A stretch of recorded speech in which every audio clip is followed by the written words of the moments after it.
I'm the Dolphin of France. This video is purely for entertainment and does not infringe on copyrights or laws. The rights to the novel and image belong to the original author. We do not claim ownership.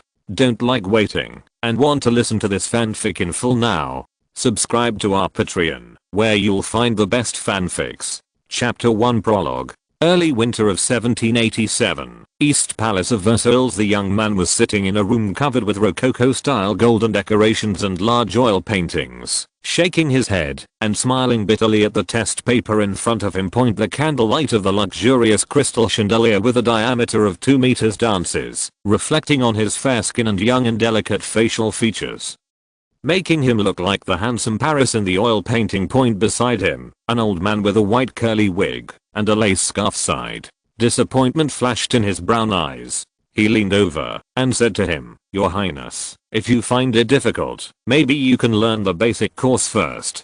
The young man, who was called the Crown Prince, was startled and immediately recovered from his fugue. He nodded politely to the old man. "Mr. Lagrange, I think you may have made a mistake. I meant the graduation examination for your course, not the entrance examination." Yes, this little old man with an unattractive appearance is the founder of analytical mechanics, the pioneer of group theory, and the famous French mathematician and physicist known as the Prince of Mathematics. Lagrange. Graduation. Assessment. Lagrange frowned and looked at the 13-year-old boy in front of him. "Your Highness, I teach university courses." "You are afraid?" The richly dressed aristocratic young men around him who were answering papers immediately turned their heads and looked over, their eyes full of curiosity. At this time, there was a young man about 16 years old, wearing a silk coat with a lace collar, a look of disdain, and said loudly, "His Royal Highness the Dauphin, I remember that you should have 2 years to complete the basic course." He nodded to the old man. Mr. Lagrange often said that the ladder of mathematics must be climbed step by step. If you aim too high, you will fall and break your head. Blood flow. I think His Royal Highness the Crown Prince should also remember this motto. The young man ignored him and said seriously to Lagrange, "Sir, I have studied college mathematics courses by myself. I really need to take the graduation exam." The old mathematician sighed helplessly, turned to his assistant and said, "Andre, please bring the exam paper at the bottom of my book folder." "Okay, Professor." Soon, several test papers were placed in front of the young man. He quickly browsed through it and found that the difficulty had increased several times compared to the previous one, but most of it was still at the high school level of later generations, involving a small amount of calculus content, and it was really not difficult for him.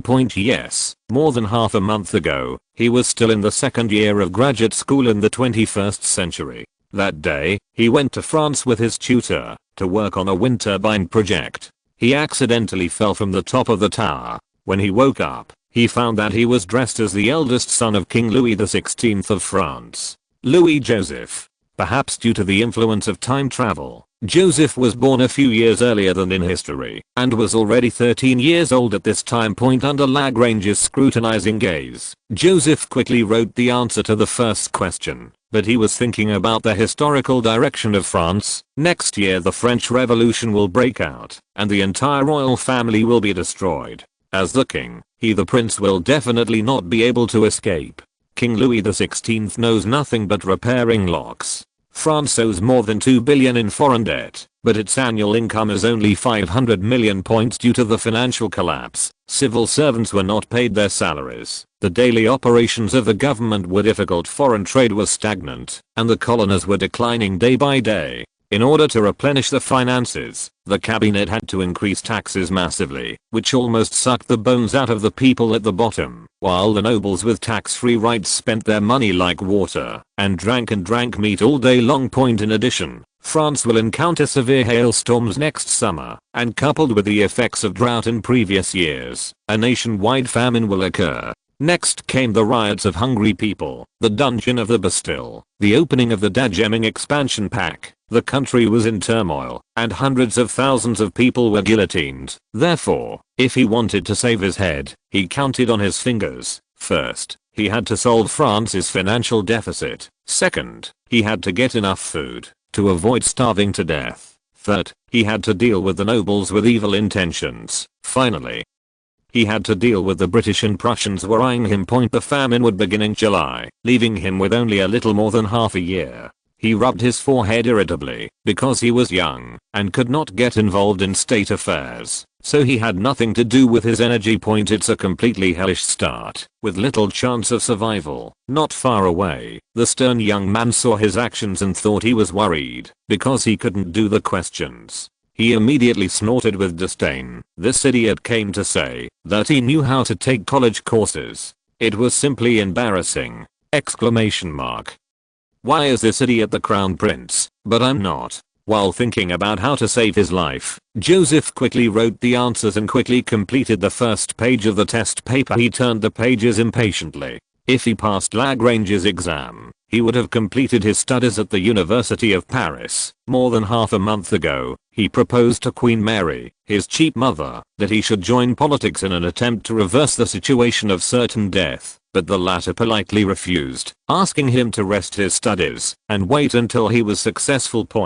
So he had to make an agreement with the Queen to officially participate in politics after he completed his courses at the University of Paris. Of course, with his level, he is a fighter among top academics in this era. In the past half month, he had completed most of the subjects, but this was due to the delay in memorizing wrong knowledge. Much of the knowledge that is regarded as truth in this era is actually fallacy. Lagrange watched the crown prince writing quickly, no longer paying attention to the other students, and his eyes widened. This is a question that requires 5 years of study at the University of Paris to complete. The crown prince answered it effortless and with clear thinking. One correct answer. He is only 13 years old, and he is self-taught. Lagrange was shocked.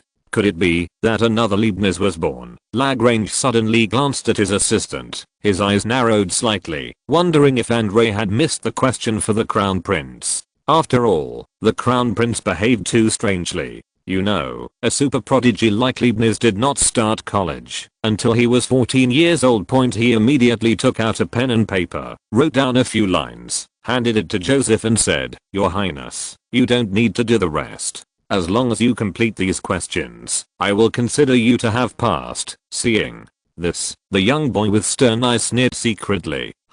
Lagrange is just trying to see if he doesn't know how to do it. Are you going to let him go? Idiot who clings to the royal family. I'll have to find a way to show everyone the crown prince's exam papers later and make him look embarrassed. Joseph looked at the paper in surprise. There were only 5 questions. The difficulty had not changed, but the number of questions had decreased.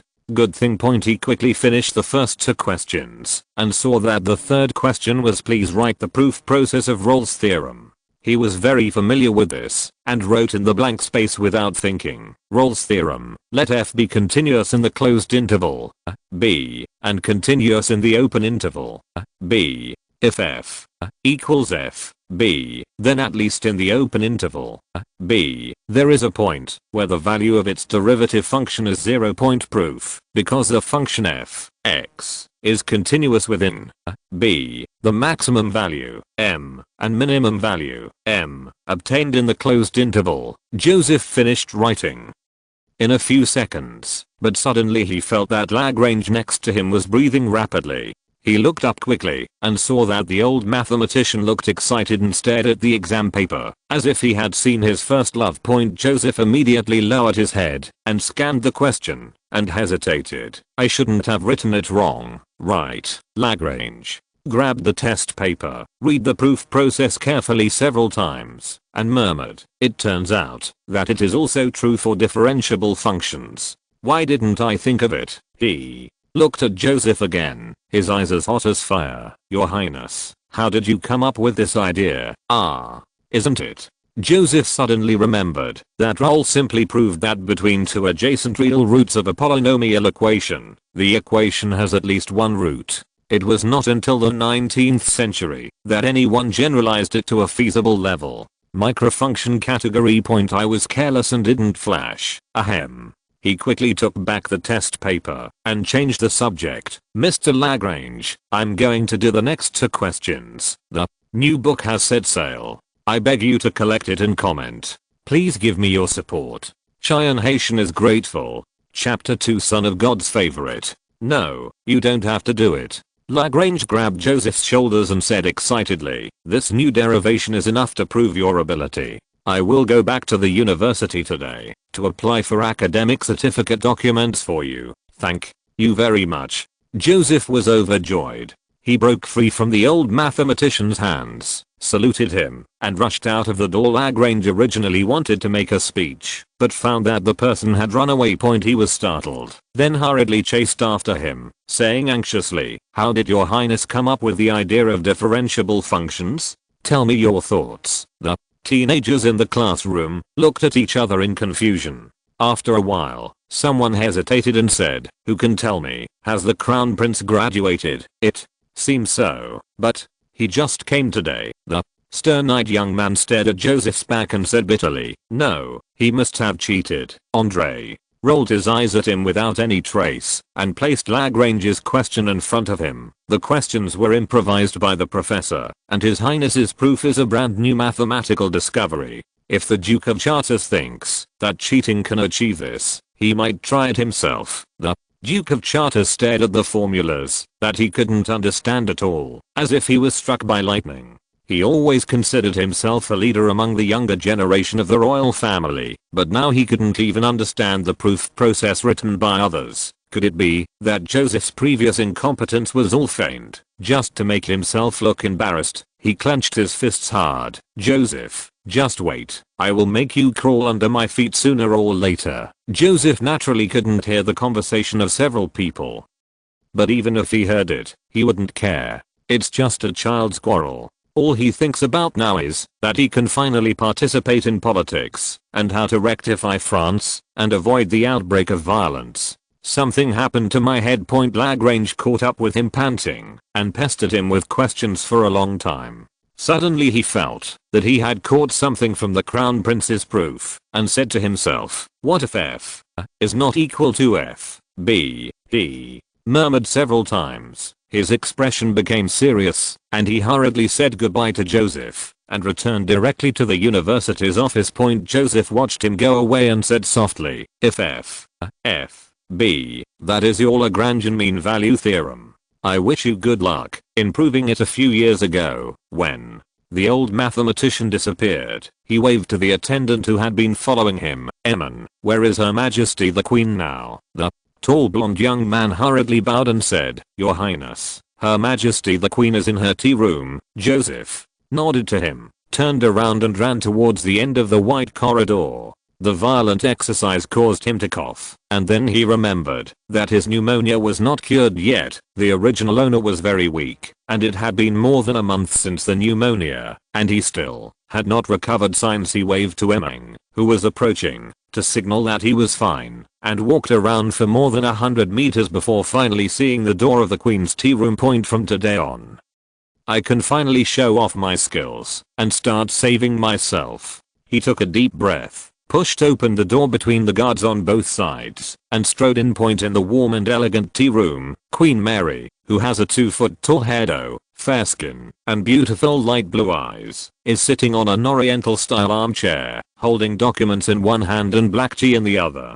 He was listening carefully to the minister next to him, who seemed to be dealing with government affairs. Louis XVI spent all day in the lock-making workshop, so the Queen was in charge of government affairs most of the time. Joseph secretly sighed in his heart. Louis XVI was actually a rare benevolent king in French history, but he inherited a France that was riddled with holes. In addition, he was not very good at governing the country and was addicted to making locks. In the end, the people were in dire straits and the outbreak broke out.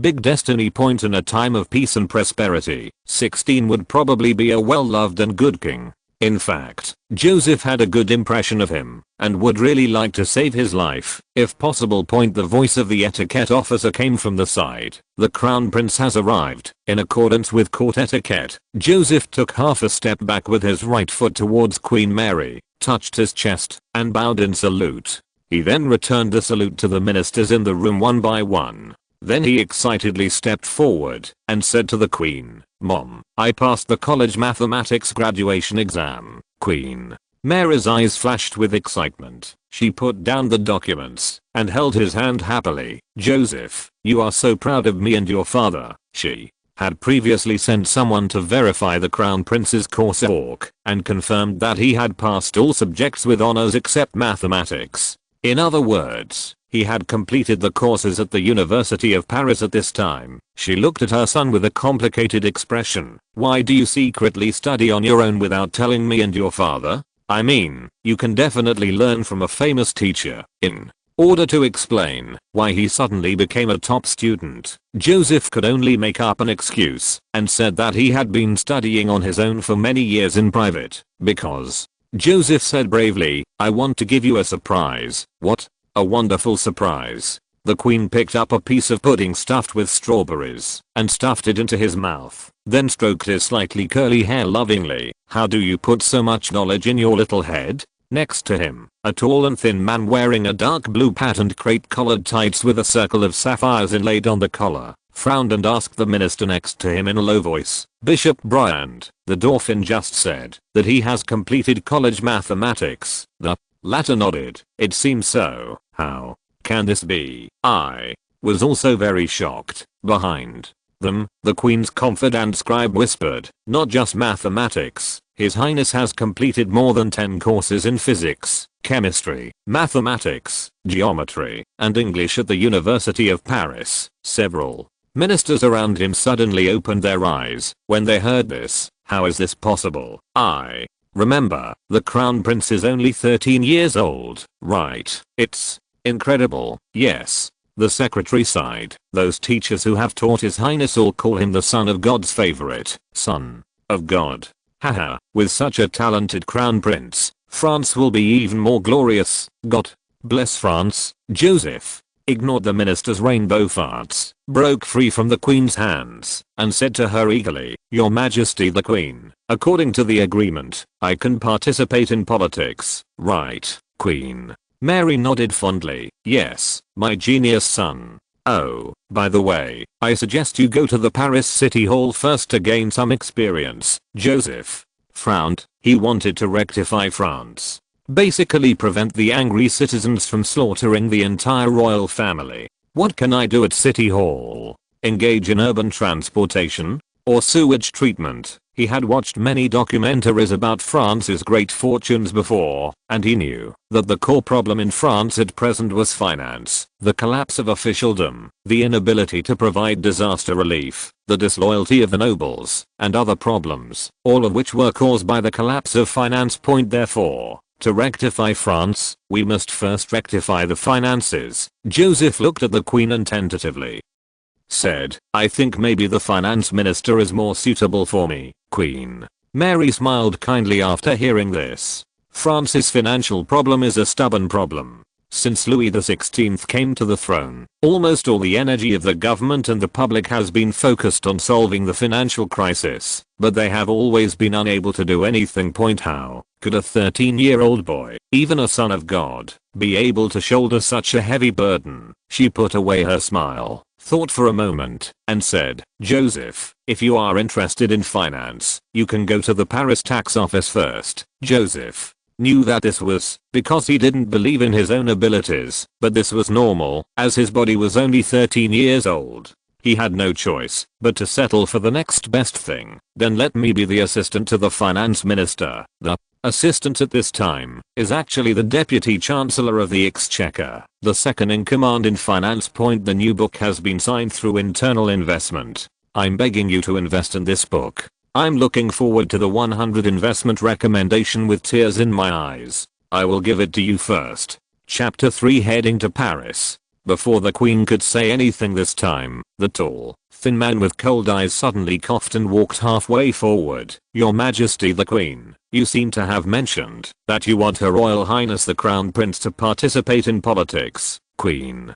Mary tilted her head and said calmly, yes, Duke of Orleans, I have made an agreement with the Dauphin that, if he completes his university studies, he can participate in state affairs. The Duke of Orleans' eyes narrowed, and he thought to himself, the Crown Prince has always been mediocre. Why did he suddenly become so powerful? Could it be that he was always pretending before? But why did he do this? Now that he suddenly shows his strength, what is his plan? No matter what, under his years of manipulation, the prestige of the royal family has greatly declined, and its position has become increasingly unstable. If a genius crown prince suddenly appears, it will definitely enhance the confidence of the government and the public in the royal family. This is very detrimental to your layout. You have to try to hold him down. As soon as he had a thought, he immediately said loudly, "Your Majesty the Queen, the crown prince is still young and has no political experience. I think it is more appropriate to choose a senior minister and teach him several years of political knowledge before participating in government affairs." Queen Mary frowned slightly. The Duke of Orleans was right. Although the crown prince was incredibly talented, he was still only 13 years old. If he messed up in state affairs, it would have a bad impact on his reputation. She looked at her son and said in a consultative tone, "Joseph, maybe you can study for a while longer." Joseph glanced at the Duke of Orleans. As a time traveler, he knew the details of this person very well. Louis Philippe, the cousin of Louis XVI. At the moment, everyone thought he was loyal and patriotic, but in fact, he had always been a loyal and patriotic person since his father's generation, committed to overthrowing the king's line and ascending to the throne himself. Historically, after the success of the French Grand Order, when the Girondins voted to decide whether to execute the king, the Duke of Orleans voted in favor without hesitation, and finally sentenced Louis XVI to death by a vote of 301:300. It can be said that it was his crucial vote that sent Louis XVI to the guillotine. Joseph did not expect that he would jump out in a hurry and said without giving in, "Your Majesty, Joan of Arc was the same age as me when she defeated the British army 300 years ago. She proved herself with practical actions. Please believe in my ability and give me a chance to prove myself." Orleans said with serious words and sincere heart, "Your Highness, the relationship between national affairs is very important, and it doesn't mean you have confidence." Joseph did not tolerate him and waved his hand forcefully. "Duke Orleans, this is an agreement between Her Majesty and I. Please don't interrupt." He looked at the Queen again. "Mother, as I'm the assistant to the finance minister, can't I also learn from Bishop Bryant?" Several cabinet ministers were startled. They did not expect that the young crown prince would have the courage to confront the Duke of Orleans. You know, even the chief minister usually has to discuss things with the latter. The Duke of Orleans didn't expect Joseph to be so disrespectful to him. He was stunned for a long time before he realized what he was doing and said angrily, "Finance is the lifeline of France, and inexperienced young people must not be allowed to interfere." Many ministers around nodded in agreement. Seeing this, Queen Mary looked at the resolute crown prince and finally compromised. "Joseph, you first go to the city hall to serve. If you perform well, we will discuss letting you contact finance." Joseph glanced at the 7 or 8 cabinet ministers in the room, knowing that with them here, it would be difficult for the Queen to give him the green light. It seemed that he could only go to the city hall to hang out for a while, so he nodded and said, "Yes, Your Majesty the Queen." The Duke of Orleans wanted to stir things up again and stepped forward and said, "Your Majesty the Queen, the crown prince should study first. That's it." Queen Mary raised her hand to interrupt him and looked at Brian. "Please continue talking about tax law reform." Joseph sat aside and listened to this cabinet meeting and had a deeper understanding of France's poor financial situation. 90% of the meeting was about money. Oh, to be precise, about the lack of money. After the meeting, the Queen insisted on rewarding him and took him to taste a lot of desserts. It was not until his throat hurt from the various well-made cakes, puddings, and macarons of various colors that he finally regained his freedom.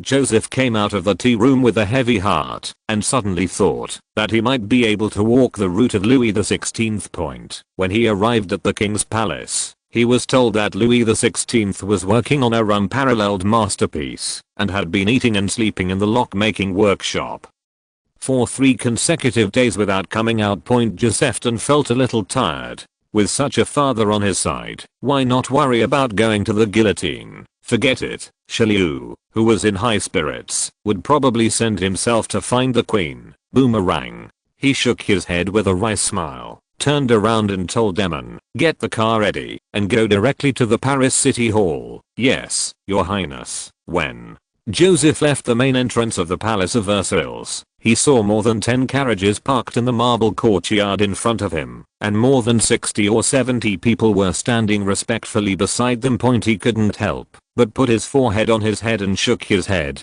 He generally recognized these people. They were all the Crown Prince's exclusive entourage, including beauticians, chefs, tailors, etc. They seemed to be planning to go with them. No wonder so many carriages were prepared.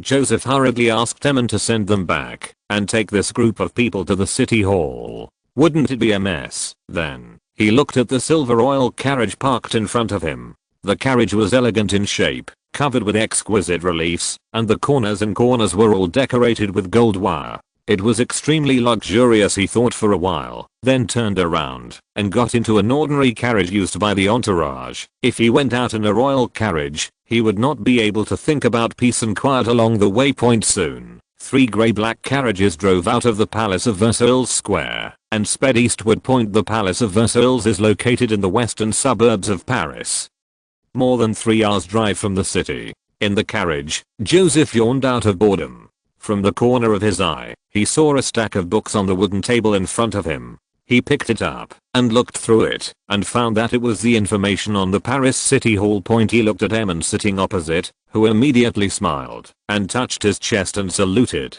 It was obvious that he had prepared all this. The ability to be a butler to the Crown Prince has an eye that no ordinary person can match. Joseph smiled and nodded at him and then began to read the information in his hand. The content was very detailed, from the personnel structure and functions of the city hall to their daily operations. When Joseph turned to the 3rd page, he saw that the police department was among the departments under the city hall. He hurriedly looked down and confirmed that the Paris police were completely under the jurisdiction of the city hall, and his eyes lit up. It seems that going to the city hall this time is not a waste of time. At least the Paris police can be rectified. For the people at the bottom of France, law and order disorder is the 2nd biggest nightmare after exorbitant taxes. Being stolen or robbed while walking on the street is a trivial matter. Home invasions, murders, and kidnappings are not uncommon. As for gang members who exploit and oppress citizens all day long, they are a major cancer in Paris at present. The whole of Europe has not yet established a modern police system. Public security still relies on citizens to jointly protect themselves. Solving crimes is basically a no-brainer.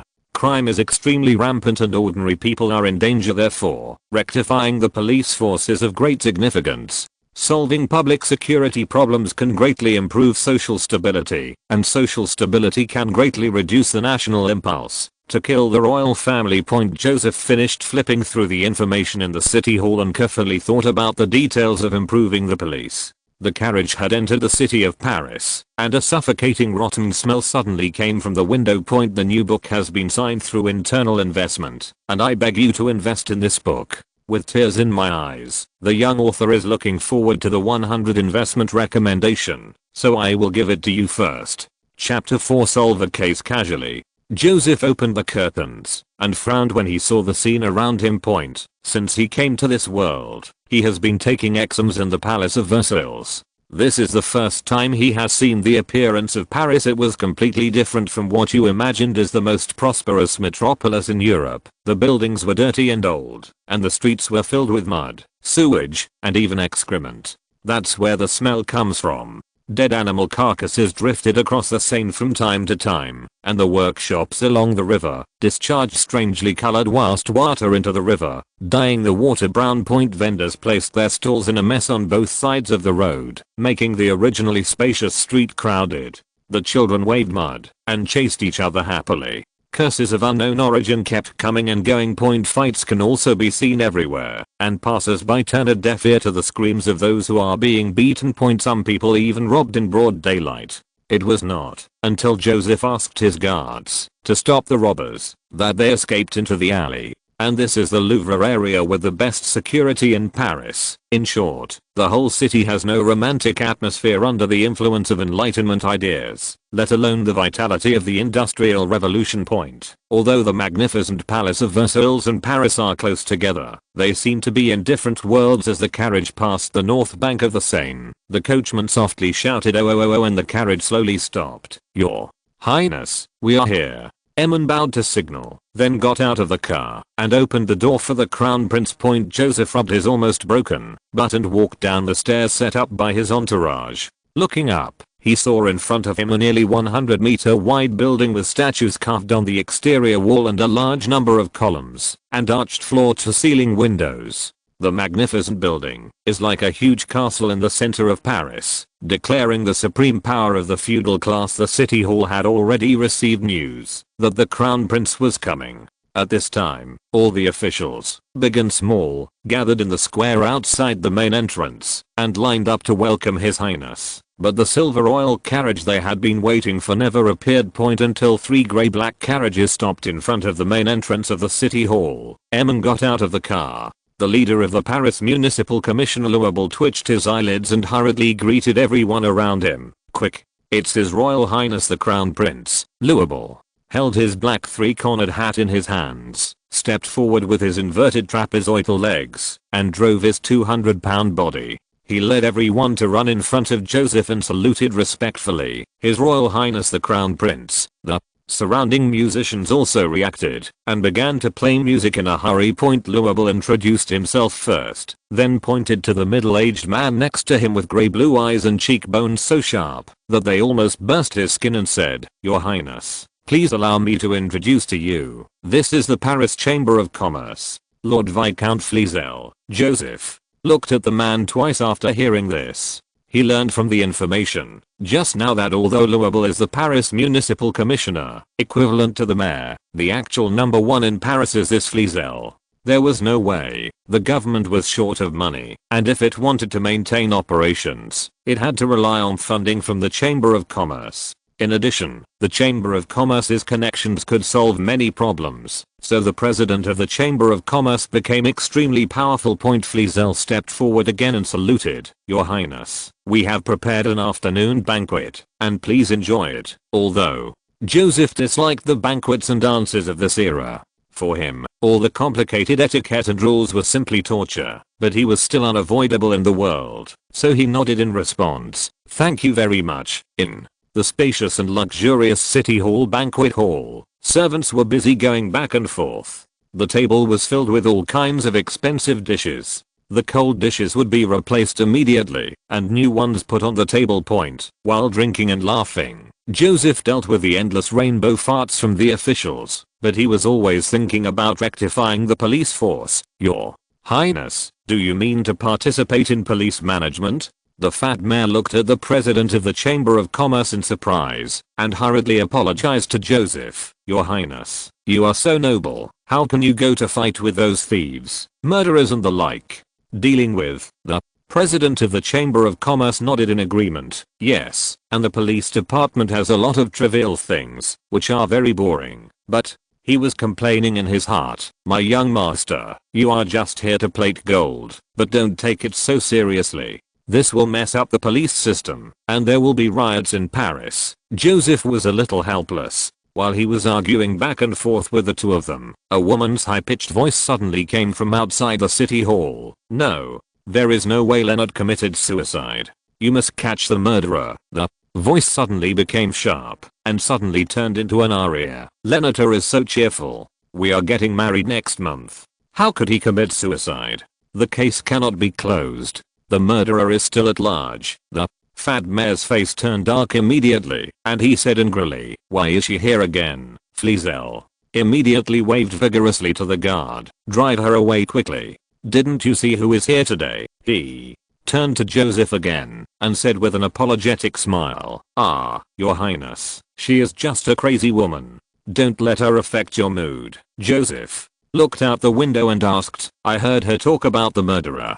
What is the situation, Mayor?" Louis said hurriedly, "A month ago, her fiancé, the Vicomte Leonard, committed suicide by swallowing a sword." Oh, the case is clear and there is absolutely no problem, but this woman seems to be crazy. It cannot be said that it was murder. She was so violent that we had to ban her from the city hall, but she would be outside shouting outside every few days. Joseph was a little surprised and said, suicide by swallowing a sword. The thin man sitting on the right side of Louisville stroked his chest and said, Your Highness, just put the hilt of the sword on the ground, swallow the tip of the sword into your mouth, and then press down hard, and the sword will penetrate the back of the neck. It is a very common way of committing suicide. Note 1. Joseph remembered that the fat mayor had just introduced him, Viscount Guizot, the Paris police chief, who was also the top person in charge of the Paris police. Seeing that the Dauphin seemed interested,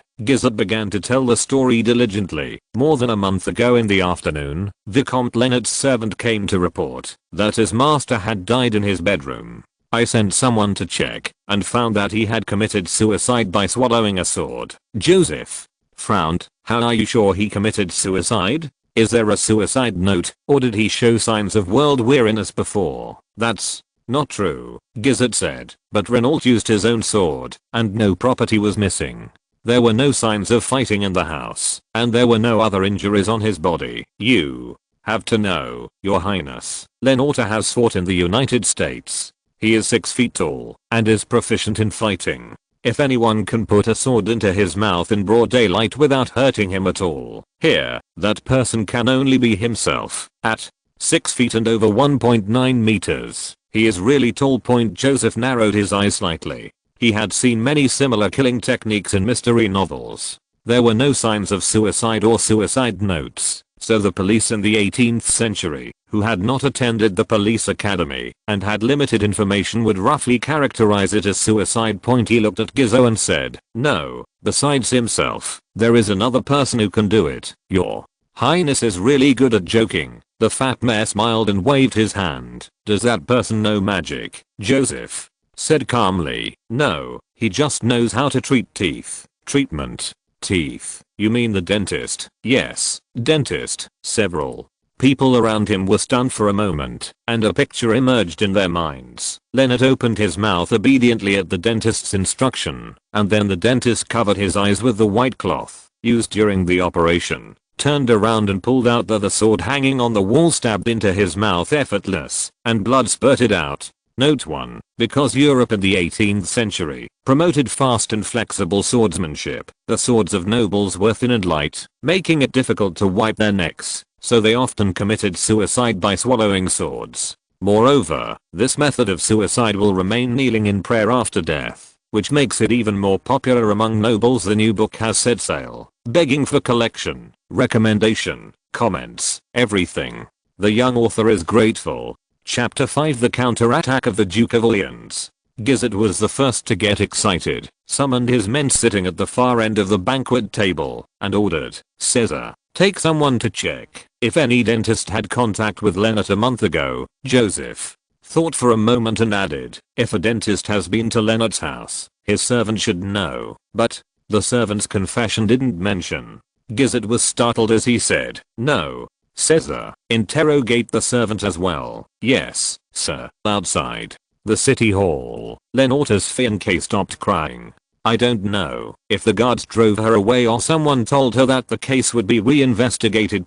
In the afternoon, the fat mayor brought a group of city hall officials to invite Joseph to a dinner. The policeman named Caesar suddenly rushed over and whispered to Guizot for a while. The latter's eyes lit up. He turned around and saluted Joseph, caressing his chest, and said in a high-pitched voice, Your Highness, as you expected. Lenot's servant quickly confessed, after he was arrested, saying that a dentist did go to Lenot's house at the time of the incident. The servant received a sum of money from the man and did perjury. The president of the Chamber of Commerce asked anxiously, Where is the murderer? Caesar searched the dentist's residence, and found that he was an Englishman. His brother had fought in the United States, and was shot by Lenot. He came for revenge.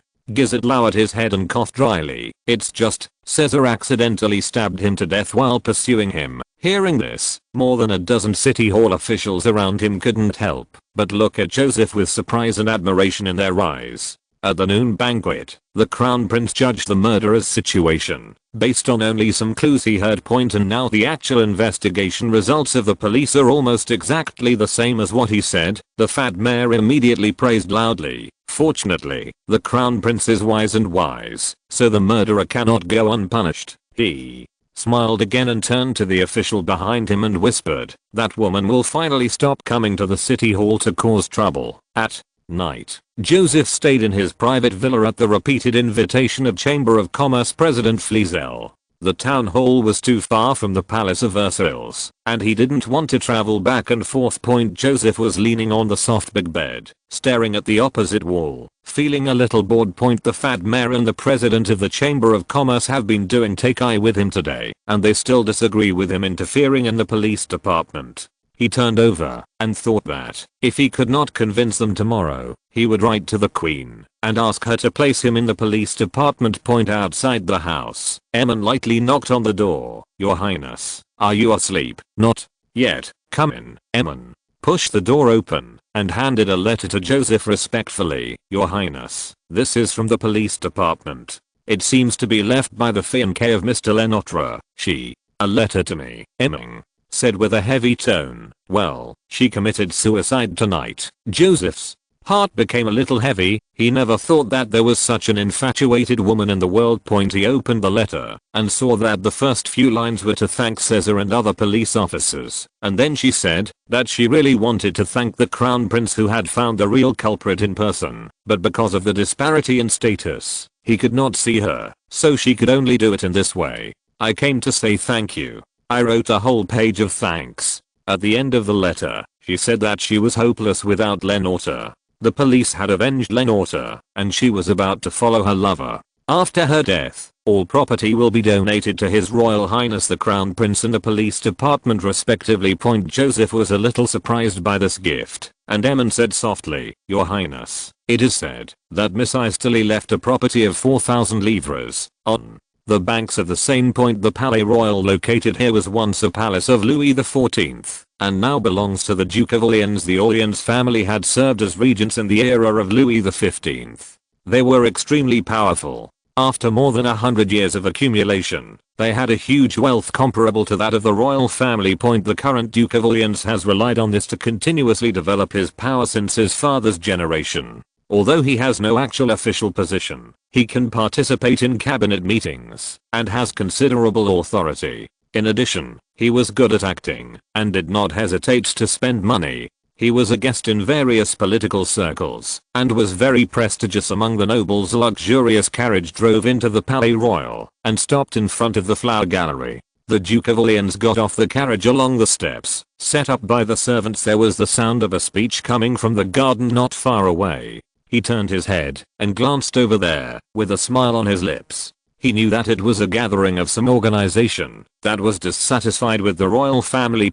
Yes, the royal palace is now a secret base for the anti-royal family, and the backbone of the Feuillants, Girondins, and Jacobins in the future will often gather here. In addition, various prohibited items, including controlled arms, can be sold here. The Duke of Orleans used his power to protect them. He has been working hard for decades, and he will fully support anything that will help subvert the royal family. The Duke of Orleans threw his coat to the servant and strode into the main hall. As soon as the guard opened the door of the hall, he saw his son beating and scolding the maid. He coughed lightly and stepped forward. "Philip, what's wrong with you?" The young man turned around and saw that it was the slender-eyed boy who had taken the math test with Joseph in the morning. He pointed at the maid and screamed, "This idiot. He brought black tea to me when I was in a bad mood. It's still so hot." "What makes you feel so bad?" "That Joseph." Philip clenched his fists and gritted his teeth.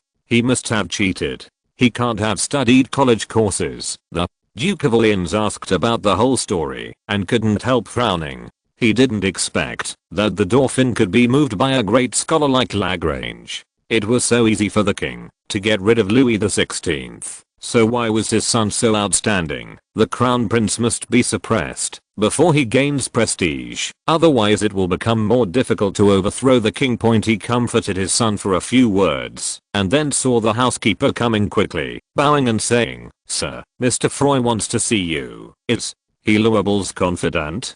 Tell him to wait for me in the study. In the study, the Duke of Orleans read the letter sent by Froy, with a sneer in his eyes, and handed the letter to the butler beside him. The Crown Prince may be a little clever, but he is still a child after all. If he hangs around in the city hall, I really can't do anything about him, but he actually takes the initiative to participate in police management. The housekeeper looked at the letter and sked. Paris has always been a mixed bag, especially in the slums. Robberies and murders have never stopped. Those veterans with decades of municipal experience are at a loss. The Crown Prince is asking for trouble, Duke. Orleans smiled and nodded. Since Joseph is so confident, we will help him make a name for himself. He turned to Froy and said, go back and tell Louis to let the Crown Prince serve as the police commissioner of the Saint Antoine district. The police commissioner is the most powerful position after the chief of police, and is responsible for all police services in a Paris region.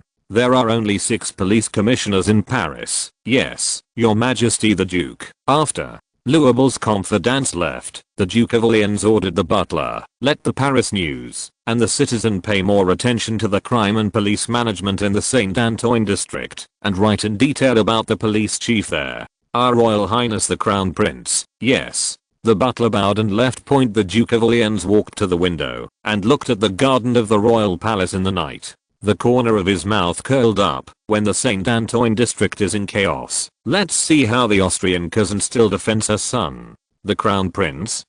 Soon, you will be the same idiot as your father in people's hearts. The Austrian cousin he refers to is Queen Mary, who was born in Austria. The new book has been signed through internal investment, and I beg you to invest in this book. The young author is looking forward to the recommendation of 100 investment with tears in his eyes. He is rolling on the floor begging, jumping up and down to beg. Chapter 6. Become a small official first. Early the next morning. As soon as Paris Municipal Commissioner Louis saw the president of the Chamber of Commerce, he waved to him with his fat face, exchanged a few words, and said, by the way, how do you feel about the case that the Crown Prince solved yesterday? Fliezel said with emotion, the Crown Prince's intelligence simply shocked me. I really look forward to the day when he leads France. Who says not? Louis said with a smile. After careful consideration, I feel that His Highness can definitely serve as the police commissioner. After some lobbying by him, Fliezel was finally persuaded by him. Since the Crown Prince himself wanted to serve in the police department, he might as well give him a favor here. As soon as Joseph entered the door of the city hall, he saw the fat mayor coming up to him, with a smile on his face, and said, Your Highness, yesterday the police commissioner of St. Anthony district, old Similian, took a long leave due to illness. I wonder if you are interested in becoming a police commissioner. St. Anthony district? The president of the Chamber of Commerce was stunned for a moment, lowered his head, and whispered to Louis, why didn't you say where it was just now? It's too chaotic there. What if His Highness, the city commissioner, interrupted him in a low voice? The Crown Prince won't go on patrol, so nothing will happen. Fliezel wanted to say something else, but was blocked by the fat mayor. Your Highness, the people left behind by Similian are all experienced people, so don't worry. Joseph was a little surprised how the two people changed so quickly, but he immediately agreed. Okay, I accept this position. He learned yesterday that the police commissioner is in charge of all police services in a large region, and the one above him is a police inspector general. And it is unlikely that the city hall will let him be the police chief. After all, his age is here. Louis immediately praised him again, sent the Crown Prince to the police station, and watched as the appointment documents were signed, and then left with satisfaction. Joseph wasted no time. Under the escort of Police Chief Gizzard himself, he drove directly to the St. Anthony district to take up his post. After walking for more than an hour, the carriage entered the St. Anthony district, and the surrounding scene immediately became a little more dilapidated. Residents walking around looked numb. Crumbling simple shacks could be seen everywhere. Homeless people exuding a stench casually slumped in the corners. Half of the shops were closed, and there were only a few vendors on the roadside. Only street girls wearing cheap clothes attract customers, bringing a little life to the place. Not long after leaving, Joseph saw protection money collectors several times. Later, he encountered two groups of gang members fighting each other in the street. Blood was flowing everywhere. Passers-by saw it from a distance and ran away with their heads down. And no police showed up from beginning to end. Gizzard seemed to be used to this scene. He only talked about the bull happily, and in his words he encouraged the crown prince to participate in a masquerade ball next month. Joseph thought to himself, no wonder this was the first place where riots broke out during the French Revolution. Anyone who lives in this environment for several years, accompanied by extreme poverty, will definitely be filled with resentment. Once it breaks out, it will be extremely destructive. He let out a long sigh. It seemed that he had come to the St. Anthony district at the right time. Half an hour later, the carriage stopped in front of a small courtyard surrounded by uneven wooden boards. In the courtyard was a dilapidated building with no sign. Gizzard gestured to the outside of the car diligently. Your Highness, this is the St. Anthony District Police Station. A police officer outside the courtyard saw that the person getting off the carriage was actually the police chief and hurriedly ran in to report. After a while, several police officers led the crowd and quickly came out to welcome him. Gizzard first bowed to Joseph, then looked at the people in front of him, cleared his throat, and said loudly, His Royal Highness the Crown Prince is here. From now on, he will serve as the police commissioner here. The assistant next to him immediately showed employment documents. Everyone in the St. Anthony District Police Station was stunned to the spot, and they were at a loss. Why did such a big shot come to our small place? But isn't the Crown Prince only 13 years old? Lord, he's going to be a police commissioner? I'm afraid the police station will be in a mess. After a long while, a tall, thin man with deep-set eyes came up to him and saluted respectfully. Your Highness the Crown Prince, your arrival has made our little place shine. Assistant Police Commissioner Bono said sincerely on behalf of everyone here, welcome you. He turned sideways and introduced the people next to him. Your Highness, this is Magoni, the security inspector of the second team, and this is the security inspector of the third team. Several security inspectors rushed forward to salute, and Joseph returned the salute one by one with a smile. He had seen information from the city hall that the assistant police commissioner was the second in command of the police station, while the security inspector was responsible for directing police dispatches and patrols. He usually had more than a dozen subordinates and belonged to the middle level of the police station. Bono and others surrounded Joseph into the police station. Magoni quickly walked a few steps closer and said with admiration on his face, Your Highness, I heard from Caesar that you only spent more than 10 minutes yesterday. We solved a murder case, which puts us policemen who have worked for more than 10 years to shame. Joseph did not expect that the news would spread to the St. Anthony district so quickly, and he quickly said a few words of humility. After entering the dilapidated building of the police station, Joseph couldn't help frowning as he looked at the policemen following behind him and told them not to follow them all, but to do whatever they had to do, including Gizzard, who also let him go. The surroundings finally calmed down. Joseph was led by Bono to the police commissioner's office, looked around, and sat down in front of the large oak desk. Bono said with a smile, Your Highness, would you like tea or hot cocoa? I will prepare a dinner for you right away. Thank you. No need to bother.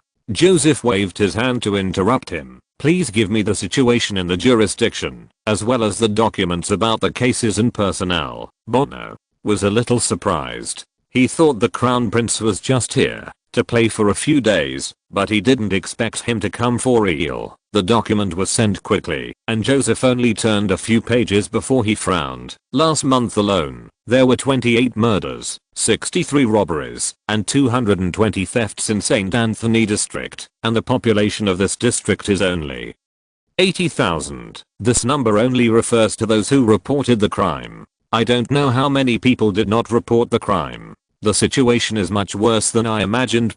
Joseph picked up the police information again. There were 181 police officers in the entire St. Anthony district, 120 of whom were paid to be police officers, and only 61 people entered the police force through inheritance, recruitment, etc. In addition, there is a patrol team formed voluntarily by the private sector, with a total of more than 200 people. He had seen it on a documentary before. The most common thing the Paris police do nowadays is extortion. From vendors to criminals to victims, whoever is caught is beaten. As for fighting crime, Let's talk about it when we have time. After all, the money to buy a police job has to be earned first, right? Therefore, maintaining law and order largely relies on private patrols, but they are voluntary workers, have no law enforcement rights, and have very crude weapons. They can only scare criminals, not even arrest them.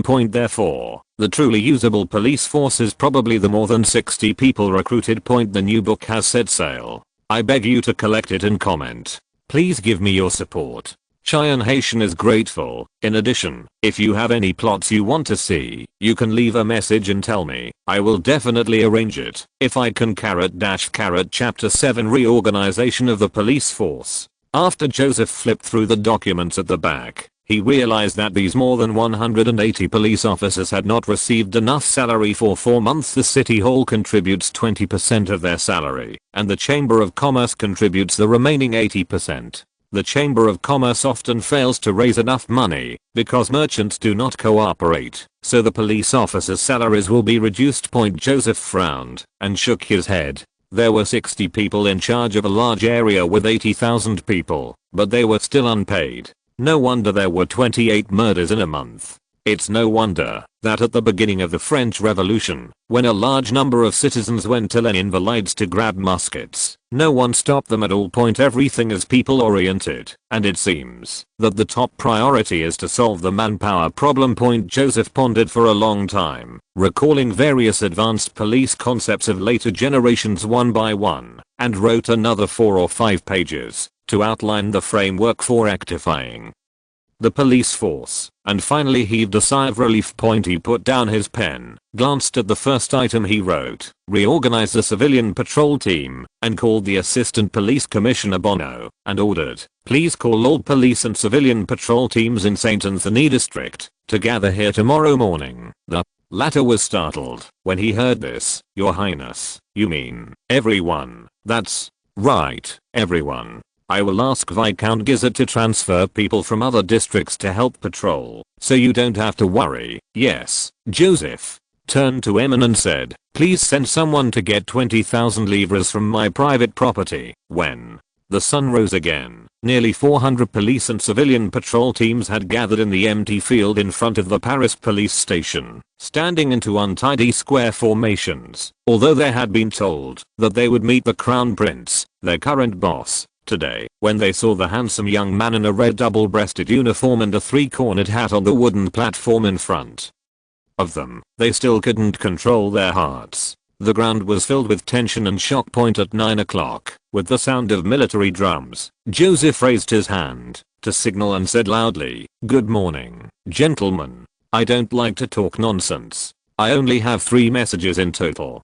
Please listen carefully. Although his voice sounded immature, he was full of aura. First, from now on, all civilian patrol teams in Saint Anthony district will be integrated into the police department and become official police. Of course, those who don't want to come will not be forced to do so. The people from the civilian patrol team went crazy. You know, it costs 500 livres to buy a police job. With just one word from the Crown Prince, they all become official police officers. In Paris, although the reputation of the police is not very good, it is a government position with status and status. They have organized themselves to protect themselves. They never dreamed of becoming policemen before. This is like a step to the top. Joseph signaled everyone to be quiet and continued. Second, everyone will be evaluated later.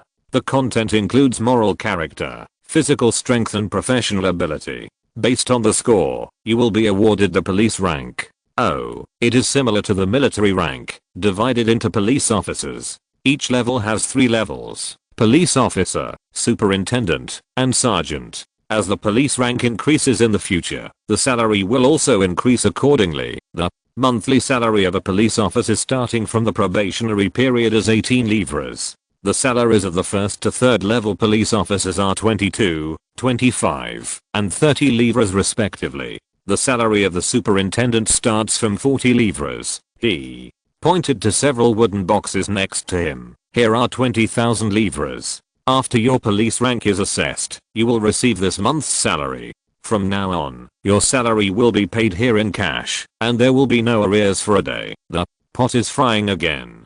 30 livres is close to the income of a city hall official, and 22 livres is enough to make a living, but I still found money. The salary of the Paris police was only 16 livres before, and they were often deducted, so they could only get less than half. Everyone's eyes were shining, which was the light reflected by the silver coins. You have to fight hard for the evaluation. If you can be rated as a third level police officer, you will have to work hard for at least 10 years, no, 20 years. As for those with big bellies, they looked at their figures and became anxious in their hearts. Third, Joseph's voice interrupted everyone's thoughts. In the future, a performance appraisal system will be implemented. It will be assessed on a monthly basis, based on indicators such as the crime detection rate, the number of police dispatches, and the number of complaints. If you do well, you will be given bonuses. If you do not do well, you will be punished. Salary. The promotion of police rank and position will also be based on assessment results. He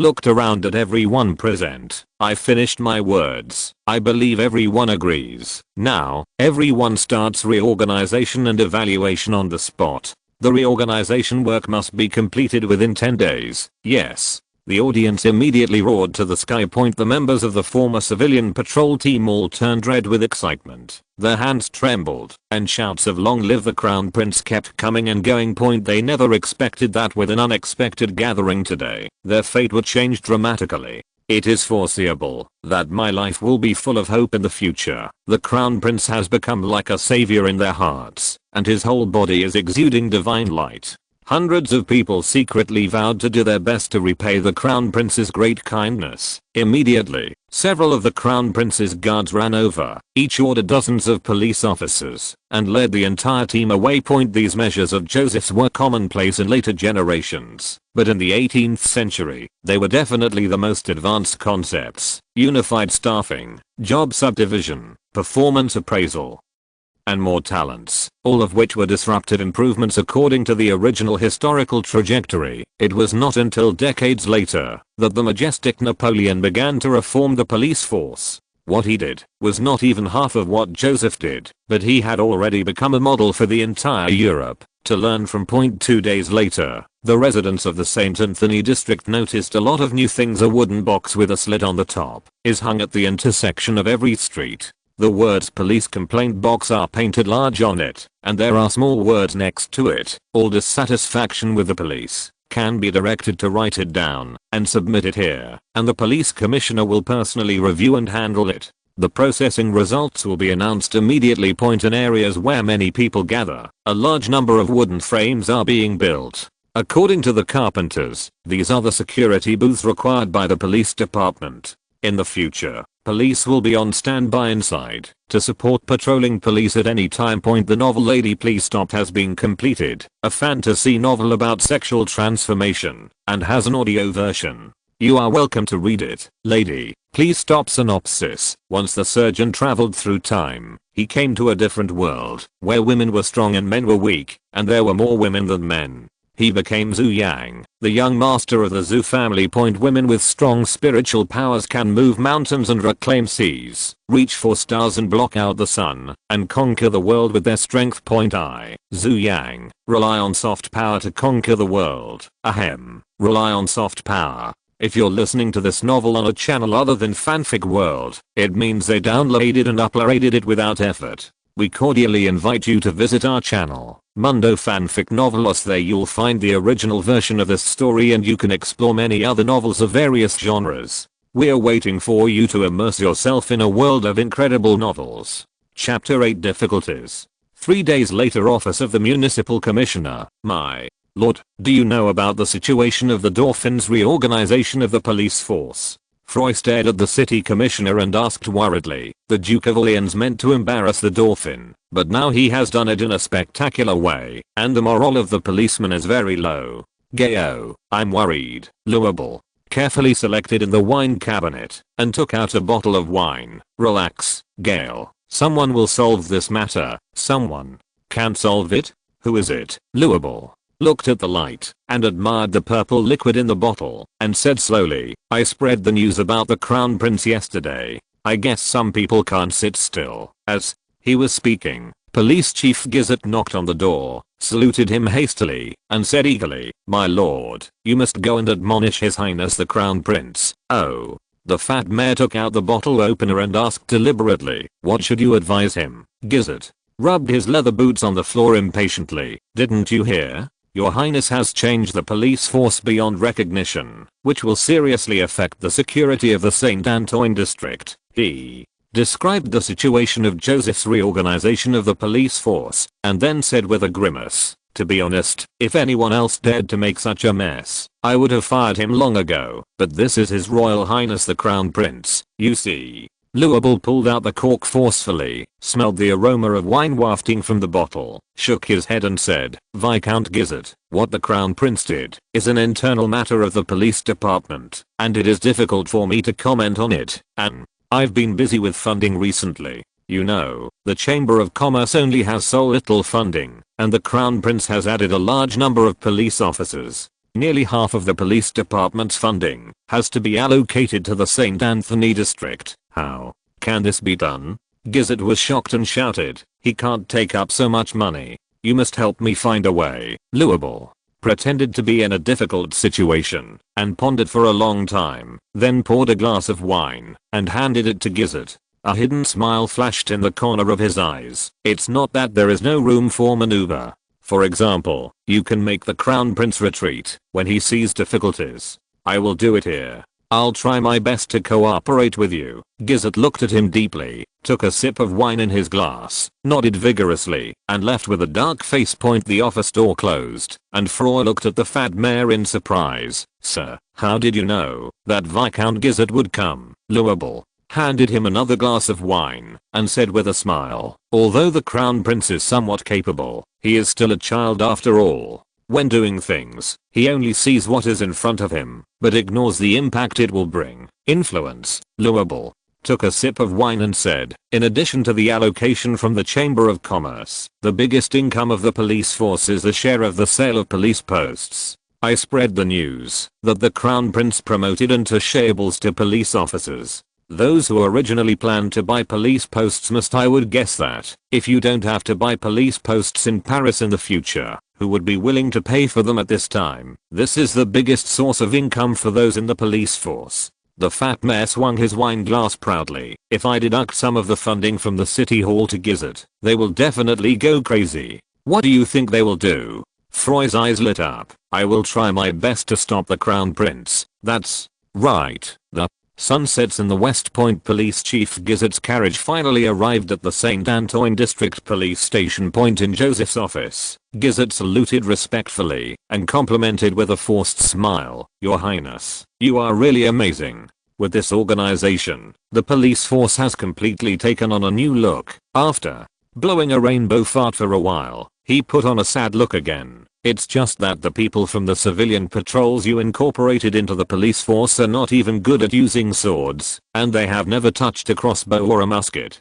They need at least 3 or 4 trainings. It only takes a few months, otherwise even the gangsters on the street will not be able to be dealt with. In the past few months of their training, no one has done the patrol work they were originally responsible for. You asked me to transfer more than 120 police officers from other districts, but the security pressure there is also very high. I have to go back soon." Joseph asked him to sit down and said with a smile, "It shouldn't take that long. I have a simple training method that can complete combat training in about 10 days. It shouldn't be a problem to borrow police officers from other districts for more than 10 days, right?" "Of course you can." Gizet put on a serious expression, "but training is extremely important and must not be dealt with hastily." "Thank you for the reminder," Joseph said. "Don't worry, I'm sensible." "Okay." Gizet nodded reluctantly, still unwilling to give up. "Your Highness, there is one more thing. You have summoned more than 200 police officers at once, but the police department cannot provide them with so much equipment. Don't worry about the equipment, I will take care of it myself." Gizet did not expect the problem he had carefully prepared, and the Crown Prince did not take it seriously at all. He pressed several more problems about police reform, but still to no avail. In the end, he had no choice but to say goodbye and leave in anger. He was very confused along the way. It seemed that the Crown Prince had to mess up the police station point. I'm afraid there won't be much funding left for the city hall in the future. In fact, he was overthinking it.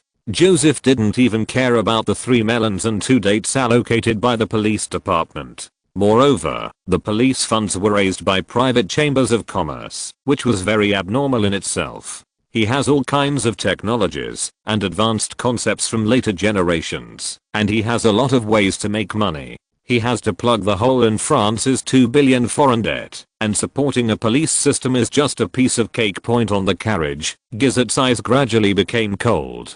The Crown Prince must be kicked out of the police system as soon as possible to restore everything to its original state. Not long after Gizzard left, 2 exquisite carriages arrived at the St. Antoine police station. Louis XVI's valet got out of the car, put on his gold-rimmed glasses, frowned and looked at the dilapidated police station, confirming that this was the right place, and then quickly walked in with his servant. After meeting Joseph, he first completed the entire procedure in accordance with court etiquette, and then respectfully handed over a letter. Your Highness, this is a letter from His Majesty the King to you. Then, he motioned to the servant behind him to open the exquisite wooden box. Her Majesty the Queen learned that you didn't even bring a royal cook, so she had people make these for fear that you wouldn't be able to eat well. Joseph looked into the box, which was full of exquisitely made cakes, strawberry pies, puffs and all kinds of candies. He held his forehead and smiled bitterly. He felt that he was caught at the first glance, but he knew that this was Queen Mary's sincere care. He then opened the wax paint on the envelope, unfolded the letter paper, and saw the beautiful and smooth Italian calligraphy of Richelieu. Dear Joseph, I hope this letter can bring you my full thoughts and warmth. Here, as a father, I would like to express my deep concern to you. You know what? I finally finished Salamander Squirt. I swear to God, it's the most amazing piece of art. Introducing his lock. When it was finished, the first thing I wanted to share with you was that I found out you went to work for City Hall. I'm sorry, I really stayed in the workshop for too long and didn't even know it. How are you living in Paris? Your mother is also serious. You are only 13 years old. How can you be allowed to suffer this? This is what Brian and the others should do. Oh, by the way, I heard you finished college. How did you do it? That's incredible. I'm so proud of you. Son, you are the pride of the entire royal family. I'm sure that in the future you will be able to restore France to the glory of the Sun King.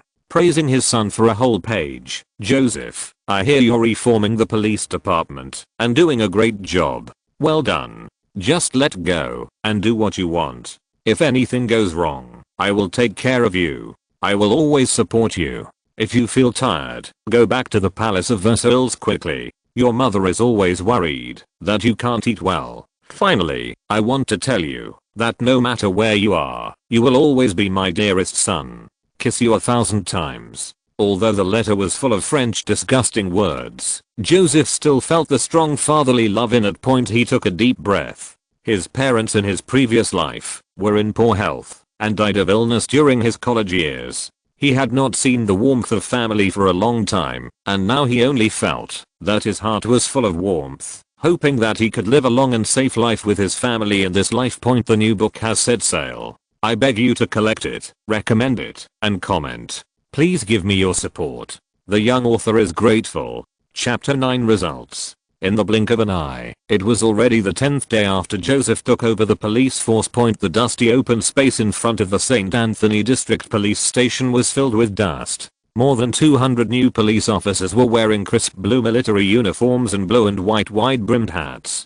They were sweating from practice wielding strange-looking weapons. These military uniforms were obtained by Joseph from the army, stationed in the suburbs of Paris at a cost of several thousand livres. At present, police officers throughout France and even Europe wear them casually, and there is no such thing as a uniform. The police in the St. Anthony district were decades ahead of them and dress alone. In terms of police weapons and equipment, Joseph did not choose a musket. This thing did not require half a year of hard training, and it was not much different from holding a fire stick. He didn't even equip the police force with a large number of swords. Instead, he asked carpenters to build more than 200 2-meter-long Y-shaped wooden forks. In addition, every 2 people are equipped with a shield. Although these things look simple, they are extremely practical. Later generations of airport and station security guards use this set. When combined with a specific formation, the anti-riot effect was excellent. These police officers from the lowest level in Paris cherish their status as police officers. They train for 10 hours a day and no one is tired. Joseph looked at the training ground with satisfaction. According to the plan, starting from noon today, this brand new police team will begin to take charge of security in the St. Anthony district. Of course, criminal cases still rely on the 60 veteran police officers in the police force. As for those who paid money to become police officers, Joseph basically classified them as the logistics team, which was responsible for cleaning, moving and other chores, and the salary was naturally the lowest. Today, the St. Antoine District Police Station has 50 criminal police officers, 236 patrol officers, and 125 miscellaneous people. It is considered to be a strong force in the whole of Paris. These more than 280 main police officers are all in high spirits and have high morale. They are not at all scoundrel like other district police officers. Moreover, these people can truly maintain law and order, which is completely different from the old police, whose main business is extortion. Especially in terms of sense of responsibility, they are 8 times better than the previous police officers. It can be said that this is the modern police force in the true sense. The sun was shining brightly, and after lunch, following Joseph's order, nearly 300 police officers lined up to leave the police station, shouting loud slogans, and began to officially take over the security of the St. Anthony district. In fact, they have been patrolling in this area before, and they know exactly where troubles are likely to occur. They are rich in experience. Now that they have a formal identity and an advanced management model, their ability to control crime has doubled. The citizens had already received the news, but apart from taking a few more glances at the impressive uniforms worn by the police, they didn't pay much attention. What else could they expect from the French police? East side of St. Antoine district, Rouel. Vulgar shouting and yelling came from a back alley. 4 or 5 strong men in black vests and felt hats forced a middle-aged man into a corner, swinging the wooden stick and iron axe in their hands. How dare you owe money from the VIP gang? You've had enough. The middle-aged man shrank into a ball in fear. Masters, I will hand it in next week. For the sake of God, you have already owed protection money 3 times this year. A red-haired man motioned to his subordinates with a smile. According to the rules, I have to teach you a lesson. No, do not want. Before the middle-aged man finished speaking, a strong man wearing a felt hat picked up a stick and hit him hard on the arm. There was a sudden sound of bones breaking, accompanied by a scream that was not like a human being. The red-haired man crushed the middle-aged man who was twisted in pain on the ground with his foot. Remember, next week, if you dare to default, you will get another hand. As he was speaking, 4 men in blue military uniforms and wide-brimmed hats suddenly appeared from the alley. Looking at the injured who were moaning on the ground. The red-haired man recognized 2 of them and said casually, "Baptiste and Quillian. I heard that you 2 became police officers. Well, these clothes fit well." These 2 people were former members of the civilian patrol team, and they were familiar with the VIP gang. The red-haired man shook the knife in his hand. "I'm here to collect the bill, so get out of my way." The policeman named Quillian suddenly took out a whistle and blew it hard, then pointed at several people and shouted, "You are committing murder in the street. I want to arrest you." He used to be a tanner. In order to take care of the safety of his family, he volunteered to join the patrol team and patrolled the neighborhood from 6 p.m. to 11 p.m. every day. When you encounter villains like the VIP gang, you usually avoid them if you can point. But now he is a real policeman with a high salary of 35 livres per month. His wife and 2 children have white bread to eat every day, and some meat every few days. This is something he has only seen in his dreams before. Now he only wants to do one thing, which is to do his best to maintain law and order in the area, maintain a happy life for his family, and at the same time, repay the crown prince. Besides, catching more criminals can increase performance. The higher the performance score, the higher the bonus. He and 3 other policemen shouted at the same time, "In the name of the crown prince, go." The red-haired man snorted disdainfully and waved at the younger brothers. "Teach these idiots a lesson." He was very confident. Not to mention the patrol team, even the police were all tough, timid people who would run away crying like a girl at the slightest sight of blood. However, this time he was wrong. The 3 policemen took off the 2-meter long Y-shaped wooden forks behind them, stepped forward in an orderly manner, and used the wooden forks to block the 2 VIP gang members who were rushing towards them. The head of this wooden fork is as wide as an arm, and you can hit it with your eyes closed. It is the security artifact of later generations, the riot-proof waist fork. There was also a policeman with a spear, who saw the opportunity, and pierced the foot of the gang member on the left with his spear with a wailing sound. The man rolled to the ground, clutching his feet. The VIP gang boy next to him bared his teeth and glared, and swung his dagger fiercely, but it was blocked by the wooden fork, and could not reach the policeman at all. The red-haired man was furious, and took the lead in charging forward. Although there were 4 people on his side, they were blocked by the riot police. For a long time, he could not get close to the police. Instead, 2 of his men were attacked by spears and stabbed in the calf. The red-haired man felt extremely aggrieved. The fighting skills he had honed over more than 10 years of licking blood from the edge of a knife could not be used in front of the police's strange formation. This is exactly the security fighting method taught by Joseph to the police force. It is very commonly used in stations and airports in later generations. Its characteristic is that it does not seek to kill the enemy, but only seeks to delay it. It is also very conducive to self-protection. More importantly, this style of play is simple and easy to learn, and anyone can master it. After practicing for a week, the red-haired man gritted his teeth and couldn't figure out why these police officers were so difficult to deal with today. Soon, he decided to give up. He himself was almost stabbed, waved his hand decisively and shouted, "Retreat." However, at a security booth half a street away, the police on duty heard the whistle and immediately sent 4 people to support. When they arrived at the narrow alley, they collided head-on with the VIP gang who were trying to escape. The police officer leading the group shouted in the name of the Crown Prince, and 3 riot-proof waistbands were instantly placed in front of them. The new book has set sale. I beg you to collect it, recommend it, and comment. Please give me your support. The young author is grateful.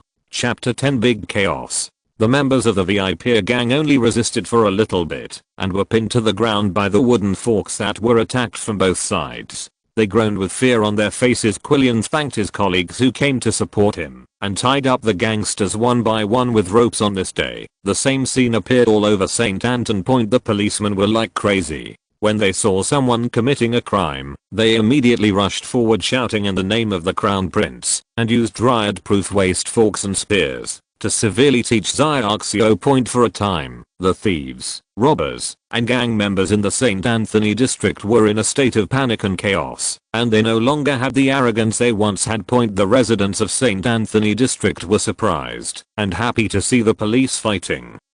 Crime everywhere. Many gang members and murderers who committed evil crimes were arrested one after another.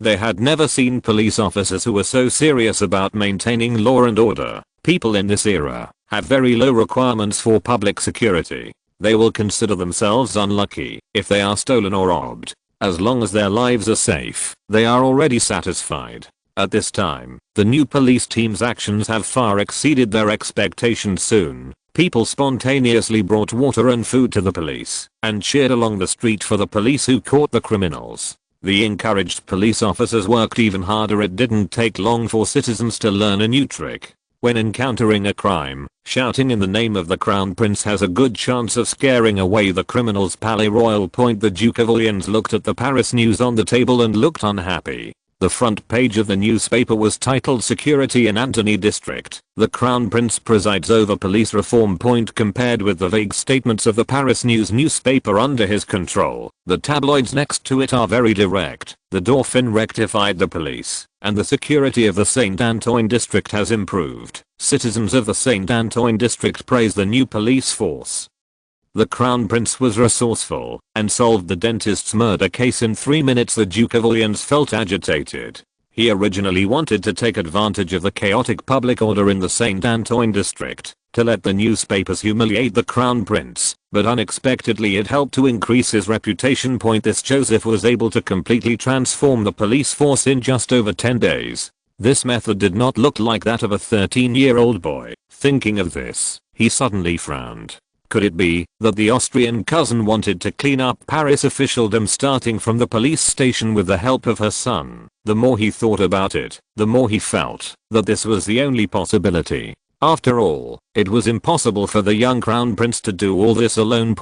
That would mess up the queen's plan even more, and we must not let the royal family cause any trouble. The Duke of Orleans thought for a while, quickly wrote a letter, summoned the butler and ordered, "Give this letter to Louis and tell him to get this done at all costs. I can consider helping him become the Norman emperor." Governor, yes, sir. In a small villa on the east bank of the Seine, Paris police chief Guizot squinted at the ajar door and shouted to his mistress who was eavesdropping outside, "Anna, close the door and keep an eye on your servants so that they don't get close." Oh. The woman reluctantly closed the door and walked away, muttering in a low voice, "Humph, you are treating me like a maid. This is my home, only." Then did Guizot look again at the short curly-haired man in front of him, took a deep puff of his pipe, and said, "Semelian, this time the crown prince is not going back to the Palace of Versailles for a few days, but will stay at the police station all the time." The short man was the former St. Anthony District Police Commissioner who had been requested sick leave. He immediately said anxiously, "But the municipal commissioner said that my officer can be reinstated in 2 months at most." Who knew it would turn out like this? Guizot exhaled a puff of smoke. "Now not only you, but also the crown prince is a big trouble to the entire police department." He stared at Semelian and said, "Now there is one thing. If you can do it well, not only can you be reinstated, you can even be promoted." Joy flashed in the short man's eyes. "Sir, just do what you tell me. You are most familiar with the St. Anthony area.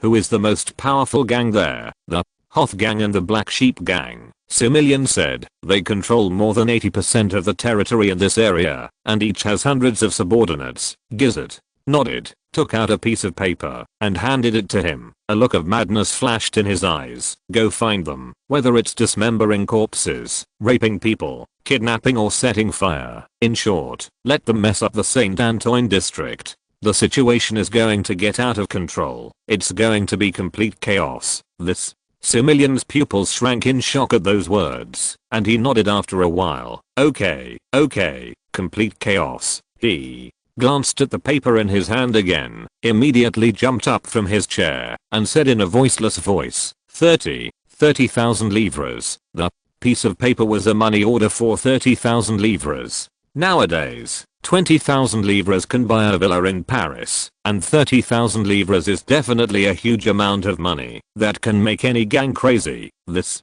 little money is nothing." Guizot gestured for him to sit down. "You tell those gang members that, as long as they do something that can cause panic, they will give you 1,000 livres at a time. After a month, who has done better?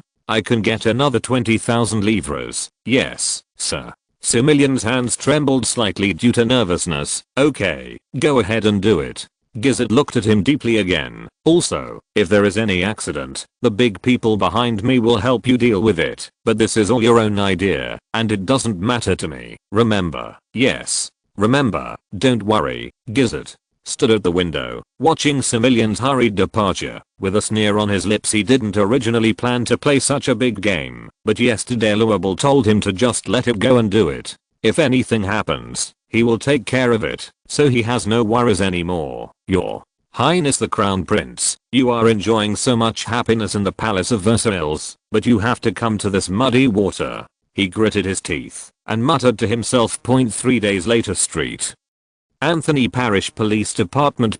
Joseph was reading citizens' complaint letters under the shade of a tree. In fact, they were basically praising the police, when Public Security Inspector Magoni suddenly ran over in a hurry, saluted, and said breathlessly, "Your Highness, something happened again. 2 people were killed in a shoe store on Bay Iris Street, and the store was burned down." Joseph suddenly frowned. Since the afternoon of the day before yesterday, many vicious cases have occurred in St. Anthony District. 2 people were killed the day before yesterday, 3 were killed yesterday, and 2 were seriously injured. He originally thought it was an accident, but he didn't expect it to happen again today. "House, the situation, Arden, has taken people with him," Magoni said. The fire has been put out, but the criminal has not been caught yet. Joseph immediately returned to the office and began to mobilize manpower to respond to the case. Near dusk, Arden brought back the progress of the White Iris Street case and was reporting to Joseph. Unexpectedly, another police officer brought bad news. The Black Sheep gang had gone crazy and were killing people everywhere on Miss Anla Street. 7 or 8 passers-by have been slashed and are in urgent need of police support. The new book has set sail. I beg you to collect it, recommend it, and comment. Please give me your support. The young author is grateful. Chapter 11, The Crown Prince's Guards. This situation is not right. Joseph frowned and thought, are the gangs in St. Anthony district crazy these days? He immediately ordered Alden to say, from now on, everyone will extend the police hours to make everyone work harder and double the performance. Night patrols must be particularly strengthened, and something may happen. Yes, Arden stroked his chest and saluted, and was about to turn around and leave when he saw the officer in charge of police personnel running in, sweating profusely. Your Highness. Suddenly a large number of police officers asked for leave. It is estimated that there are nearly 100 people. Nearly 100 people. Arden was stunned. There were 400 people in total in the St. Anthony district, including the main police force and the handymen, which meant that a quarter of them were on leave. Yes, there are people who say they are sick or have trouble at home. Joseph took the leave list and looked through it. They were all former members of the police force. Among them, the logistics team accounted for the majority, and there were also about a dozen criminal police officers, and the person who took the lead in asking for leave was actually the second in command of the police station. Bono. Joseph's eyes narrowed slightly. Vicious cases occurred frequently over there. He just said that he would mobilize all the people to maintain law and order. And why are they asking for leave on a large scale here? How could there be such a coincidence? There must be something wrong here. Arden said anxiously, Your Highness, we are in need of manpower now. Joseph turned around and handed the list of leave requests to his valet and said coldly, Eamon, take the doctor to verify them one by one. Anyone who is inconsistent with the reason for the leave will be fired immediately. Yes, Your Highness. Dig a hole for me? Joseph smiled coldly, it can save a lot of salary. There are only a few hundred people. Do you think there is nothing I can do about it? He first ordered Arden, Magoni and other security inspectors to lead a team to maintain public order, and then signaled to the captain of the Crown Prince's Guard, who had been standing 5 steps away. Viscount Zord, how many of my guards are here? The latter said without thinking. 105 people, Your Highness. On the surface, Joseph was only accompanied by 2 or 3 guards. But in fact, within 300 meters of him, there were a large number of Crown Prince's guards on guard at any time. Deploy 90 people to go to the streets with Magoni and others to maintain law and order. Your Highness, Kesod said, standing straight, this is against the rules. Rules are set by people. Don't be so rigid. Joseph smiled. Besides, you are my guards, so you are right to listen to me. Kesod's face was filled with the fortitude and uncompromisingness of a soldier. Your Highness, our duty is to protect your safety. I think His Majesty the King will never agree to your proposal. Your Majesty the King? Joseph suddenly smiled slyly, turned around and took out the letter from Louis XVI a few days ago from the drawer, and handed the last page to the stubborn captain. I really have Your Majesty's approval. Ah. Kesod was surprised. Joseph pointed to Faith and said, just let it go. If there is a problem, I will take care of it. This is His Majesty's handwriting. You must follow his instructions. Kesod was stunned, but Joseph threatened again. If you don't listen to me, then I will personally lead the patrol. You just heard the situation outside now. You must not go on patrol. Kesod hurriedly stopped him. After a moment of stalemate, he finally said with a grimace, Your Highness, Major Faison must not know about this. In addition, you must not leave the police station. Faison was the captain of the Palace Guard at Versailles and Kesod's immediate superior. Deal. Joseph nodded. Don't worry, I've left 15 people here. They'll be safe. Kesod saluted again, exited Joseph's office, walked quickly to the open space outside the police station, took out the whistle from his pocket, and blew twice hard point in an instant. More than 100 of the crown prince's guards, armed with swords and guns, gathered from all sides like a tide, and stood in 5 columns at an extremely fast speed. Cassod motioned to several officers to come out, and whispered a few instructions to them. Yes. The officers shouted loudly, and then each led his men, and ran out of the police station. The team also included 10 cavalry. In a dilapidated house in the Huaik neighborhood, filled with the smell of foot odor and sour vomit, several leaders of the Black Sheep gang were holding drinks and laughing wildly. After all, Bayuga's girls are good enough, but the St. Anthony district is not so good. Good stuff. The leader took a big sip of wine, and glanced at the man with disdain. Looking at your unexperienced look, when it comes to skilled women, the ones in the Louvre area are the top ones. It costs 30 livres a night, and those breasts, tsk.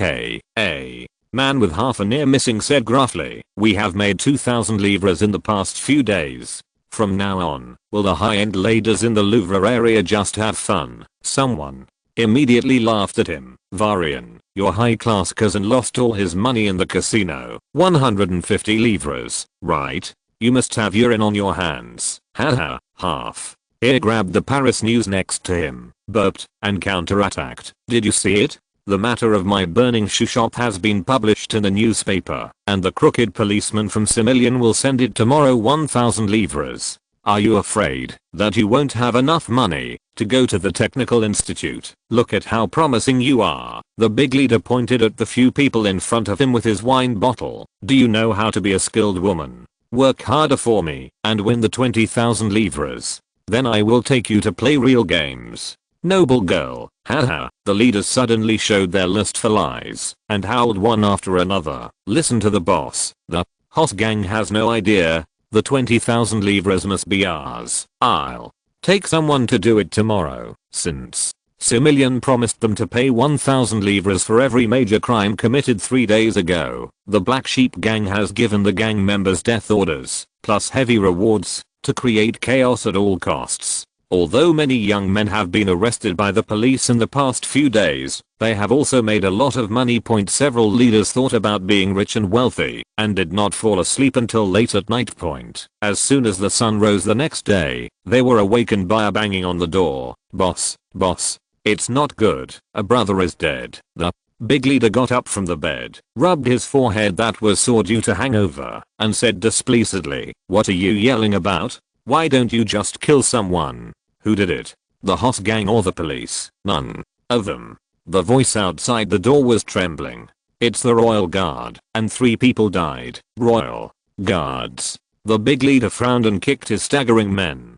Get up and go see what's going on. After a while, the 2 leaders went out cursing, and followed the man who reported the message with a few of their men. They didn't go far when they saw a group of royal guards approaching across the street wearing exquisite uniforms, feathered tricorn hats, royal emblems, sophisticated weapons, and impressive weapons. What are these people doing in St. Anthony district?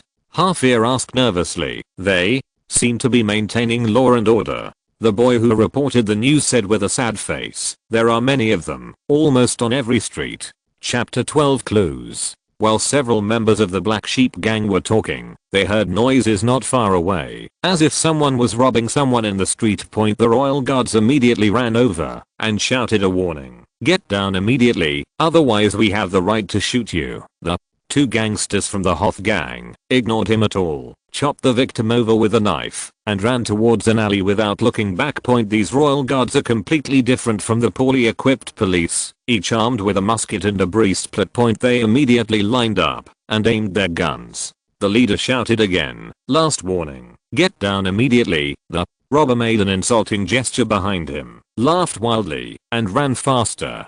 Based on their experience, as long as you are bold enough to run fast, neither the police nor anyone else can do anything to you. However, this time they faced France's most elite guards. Shoot. Following the leader's order, 5 muskets fired at the same time. The 2 gangsters in the distance were hit by the bullets and fell forward. Several palm-sized holes appeared in their backs, and they were bleeding. This precise shooting technique and the terrifying momentum of decisive killing made several people in the Black Sheep gang shrink their necks. They looked at each other, didn't even care about checking on their dead brother, and hurried back to report to the boss. The Dauphin guard swept through the entire Saint Antoine district like an invincible beast. Just after 10 AM, 6 gang members took their bullets. The 2 gangs that were originally arrogant and causing trouble suddenly became sluggish.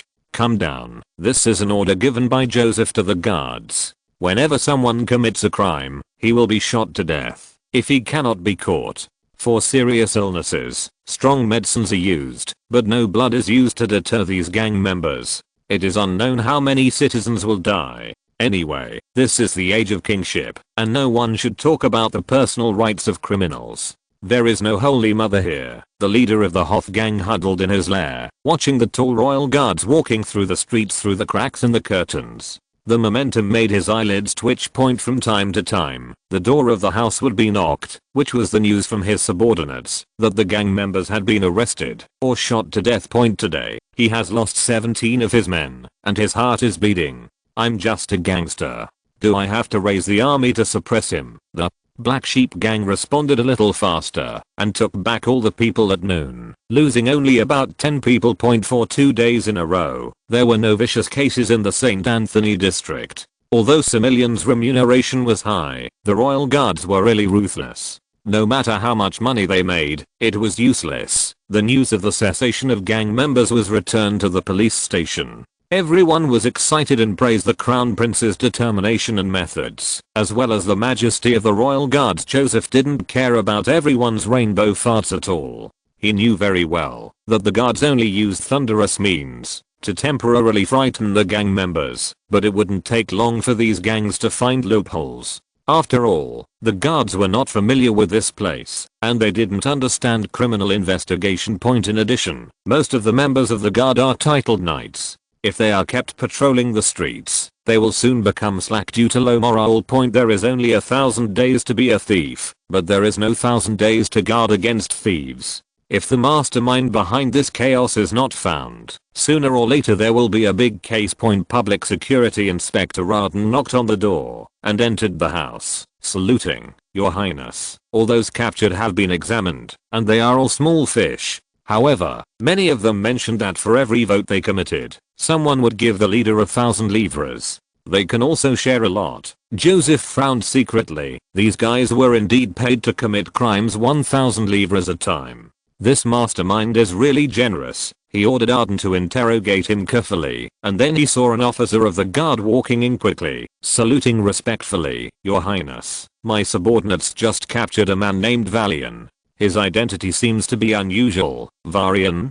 Arden next to him immediately said excitedly. He is the second leader of the Black Sheep gang. How did you catch him? The officer said. He was fighting with people in the casino. When I led the team there, he tried to escape. My people shot 3 of his men. If he hadn't reported his name, he would have been killed. Arden swallowed, feeling a little sympathetic to the gangsters from the Black Sheep gang, and then looked at Joseph and said, Your Highness, Valian may know something. I will go and interrogate him right now. In less than an hour, Magoni ran back in a hurry, without even having time to wipe the blood spattered on his body, and gave a confession to Joseph. Your Highness, you have gained a lot. Joseph saw the leader of the Black Sheep gang confess that a man named Raymond paid them to cause chaos, 1,000 livres at a time.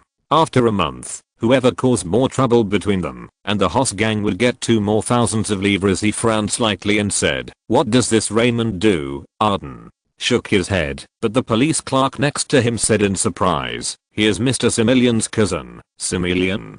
Joseph thought the name seemed familiar. The clerk said, He is the former police commissioner of this district. Joseph suddenly understood. No wonder nearly 100 people in the police department asked for leave at the same time. It turned out that the man behind the scenes was their old superior, so everything made sense. Arden was promoted from the former civilian patrol team and did not understand these twists and turns. He looked at Joseph with searching eyes. Your Highness, do you want to arrest Similian? Joseph was about to nod, but suddenly thought of something, and asked the clerk, what was Similian's previous salary? It should be 30 livres a month, your highness. Is he from a big family? No, your highness. Mr. Similian's father seems to be a small civil servant with an ordinary family background. Joseph narrowed his eyes. With his salary, it will take more than 50 years to save 20,000 livres. How did he get such a large sum of money? Arden was startled. What do you mean? Joseph said slowly. There should be someone behind him. Arden pondered for a moment and said, your highness, I remember Valiant mentioned that Raymond showed them a deposit slip of 20,000 livres to prove his ability to pay. It belongs to Heir Bank. This may be an important clue. Joseph nodded, took out the map to check, and found that Heir is a small bank with only 2 stores in Paris. Viscount Emin, you and Arden. He thought for a while, shook his head and said, forget it, I'd better go there myself. At Heir's bank, which is closer to the city hall, the bank manager initially refused to allow the account to be inspected. It was not until Joseph revealed his identity and threatened that the secret police would come to investigate if he did not cooperate that the manager finally gave in. Similian's accounting is very simple. There are only a few transactions here. A draft of 30,000 livres was cashed, and then the money was divided into several parts and deposited in the bank, one of which was exactly 20,000 livres. Joseph secretly lamented that people in this era had little awareness of anti-financial tracking. And then he got the information he wanted most. The payer of the money order was Vicomte Guizot, the Paris police chief. There are so few reviews for this book, and I don't know if you will like it or not. I beg you all to comment more and leave more messages. I really hope I can communicate with you all. Chapter 13 Transaction. Joseph left 2 guards to keep an eye on the bank manager to prevent him from leaking the information, and led everyone out of Heir Bank. Arden said anxiously, your highness, I will lead people to arrest Guizot. Joseph raised his hand to stop. Guizot only gave Similian 30,000 livres. There is no evidence to prove that he was involved. Then arrest Similian, and perhaps he will reveal Guizot. Joseph did not expect that the mastermind behind it was the Paris police chief. He could not help frowning and thinking deeply. Guizot's identity was special. As long as he refused to admit it, it would be difficult to convict him. Based on Similian's confession alone. Emin glanced at the dim sky and said to Joseph, your highness, it's getting dark. Let's go back to our residence first. When Joseph heard this, he had an idea. It was almost dusk when Valiant was arrested, so the news should not reach the city hall tomorrow morning. Right? Arden nodded. He is just a gangster. No one must care about him, but Joseph quickly got into the carriage, lay on the small table, wrote a letter, and handed it to the captain of the guard. Viscount Kessord, please send someone back to the Palace of Versailles to hand this to Her Majesty the Queen. You must be quick. Yes, your highness. At 4 o'clock in the morning, Count Hermann, Queen Mary's secretary, yawned and came to the Saint Antoine District Police Station together with Antoine, the secret police commissioner. Before the two of them could greet each other, Joseph enthusiastically brought hot cocoa and pulled them to sit down. Your highness is so anxious to ask us to come. Is there something important? I do have something to trouble you too. Joseph leaned forward and began to describe his plan. Herman's eyes widened. If this is not done well, leave it to me. There will be no accidents. Antoine looked very confident. His highness's method is very good. I'm ready to add this matter to the training course of the secret police. Joseph bowed to them and said, then I'll help you too. It is our honor to serve his highness. At dawn, Guizot yawned and got into the carriage. He threw his cane to the servant and waved lazily. Let's go. The carriage started slowly and bumped along the gravel road. Guizot's home was still some way from the city hall. He was about to lean on the seat and take a nap when he suddenly heard the coachman's urgent cry of "Whoa," and the car suddenly stopped. What's going on?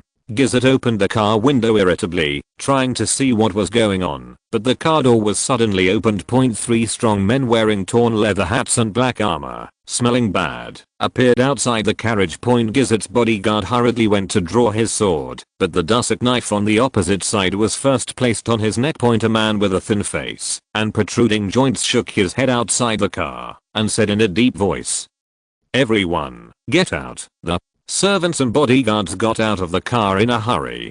Gizzard was about to move, but was restrained. "Don't move." Then, 3 strong men jumped on the carriage. The man with the knife closed the door and said to the coachman, "Keep walking and act like nothing happened." The carriage started again, and the look of fear on Gizzard's face immediately disappeared. He leaned back and said in a cold voice, "Are you Valian?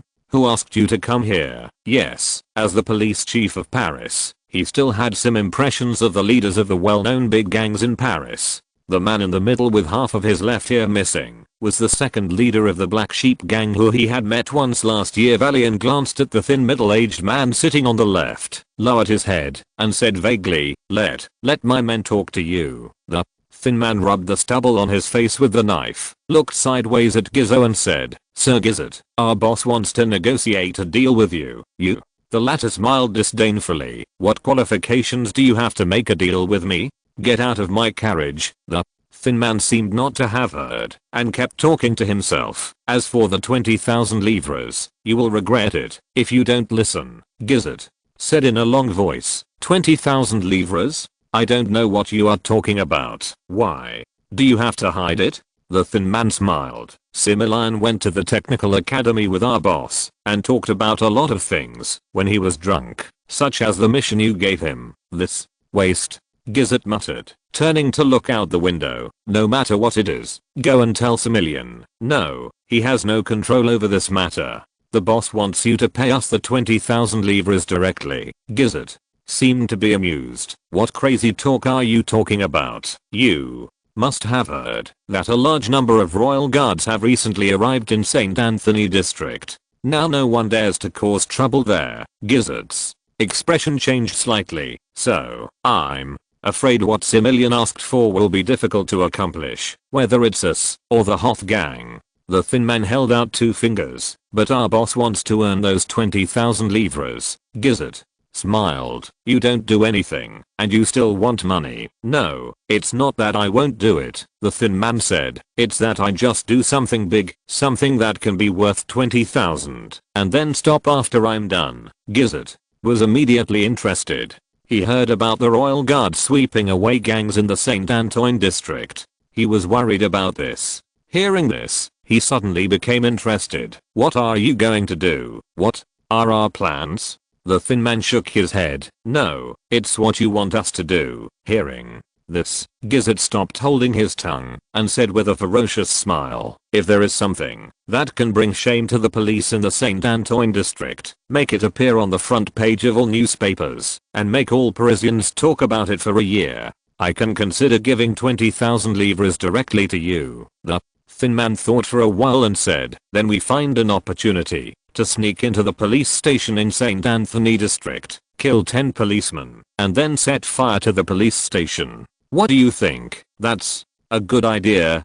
Gizzo rubbed his chin with a smile on his lips. The police station was burned down, and the crown prince still didn't lose his face. The city commissioner will be very satisfied and say, just do it. The thin man nodded and said word by word, I'll repeat the agreement again. You pay 20,000 livres to hire us to kill 10 policemen and burn down the police station. Is that right? Although Gizzard felt that this statement was a bit strange, the content was indeed correct. He just thought it was a gangster who couldn't speak and nodded subconsciously. Yes, that's it. No one forced you to make this decision, right? What? Of course not. The thin man raised his eyes and stared at him, smiling. I'm curious, Mr. Gizzard, why would you spend such a large amount of money to do something that has no profit at all? Gizzard's face darkened. Idiot, this is not what you should ask. Now, get off the bus immediately and go back to St. Anthony district to do what you should do. Well, it's really time to get down to business.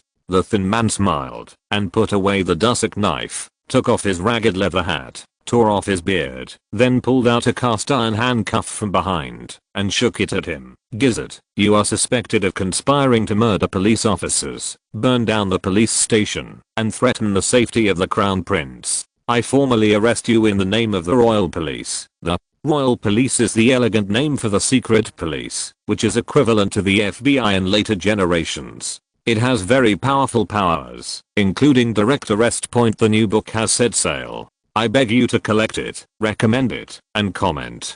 Please give me your support. The young author is grateful. Chapter 14, Closing the Net.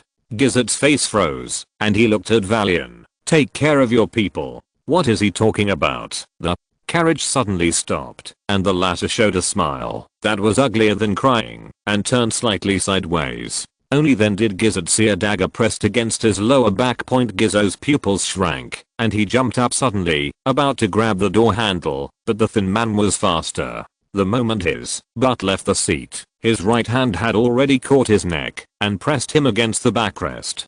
Gizzard struggled hard and shouted hysterically, "Let me go. I'm the Paris police chief. You can't arrest me without evidence." The silent man sitting on the right side of Valian suddenly spoke. "I, Ambroise de Herman, have witnessed everything just now on behalf of Her Majesty the Queen, and I can prove your guilt." The car door was opened from the outside. Arden and a policeman pointed their guns at Gizzard and said angrily, "I was driving just now. We heard it too, and we can all testify." Gizzard immediately collapsed in the open space of the St. Anthony District Police Station. Joseph watched a large number of police officers running past in front of him.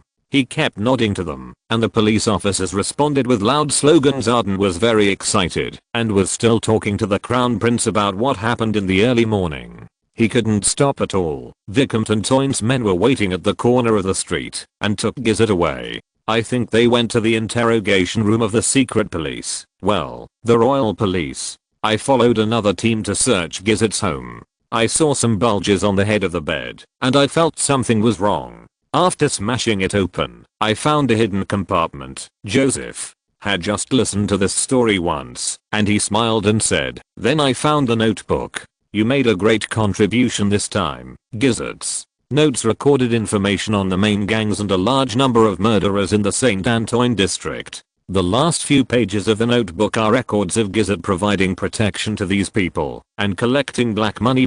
Joseph immediately mobilized all the police forces under his command and cooperated with his own guards to follow the plan and attack the criminals' lair. An extremely unstable day ushered in the St. Anthony district. Members of various gangs and criminals were caught off guard and were chased all over the street. However, they were soon pinned to the ground by explosion-proof waste and forks, and some who resisted were eaten. The arrest operation lasted for 2 days. After receiving the news, citizens consciously stayed at home to cooperate with the police's actions.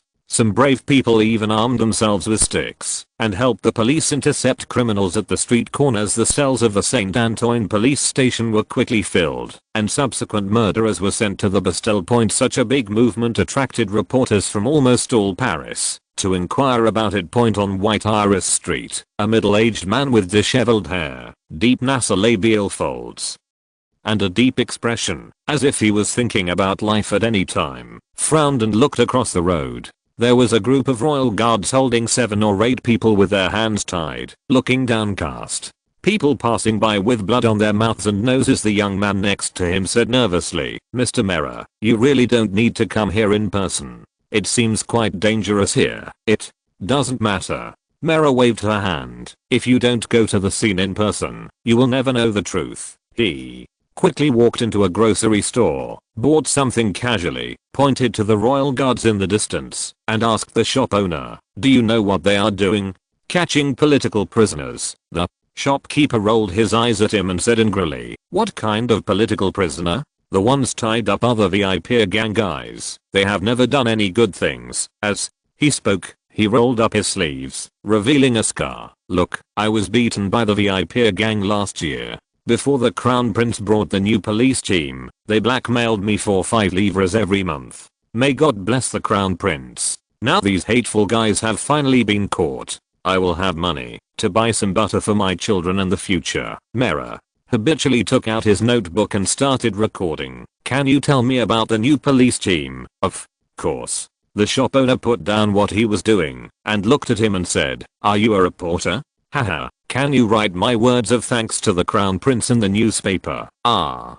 But, it's okay." After chatting for a while, Mera, who was filled with words praising the Crown Prince, left the grocery store suspiciously, stopped a passerby on the street, and asked the police and guards again what they were doing. Then he got the same answer as the shop owner. After interviewing 7 or 8 people in a row, visiting the security booth on Bay Iris Street, and even directly questioning the arrested murderer, he finally began to believe that the royal family had actually done something very beneficial to the people. This is so abnormal. In his impression, the royal family and the great nobles have always only exploited and bullied the people, but only eliminated the harm for the people without apportioning the expenses to everyone. This was definitely the first time point, but he is a person who respects facts. After obtaining a large amount of first-hand interview materials, he immediately returned to the hotel and wrote the title of tomorrow's press release on paper. The Crown Prince has achieved remarkable results in reforming the police and eradicated the criminal foundation of St. Anthony district in one fell swoop.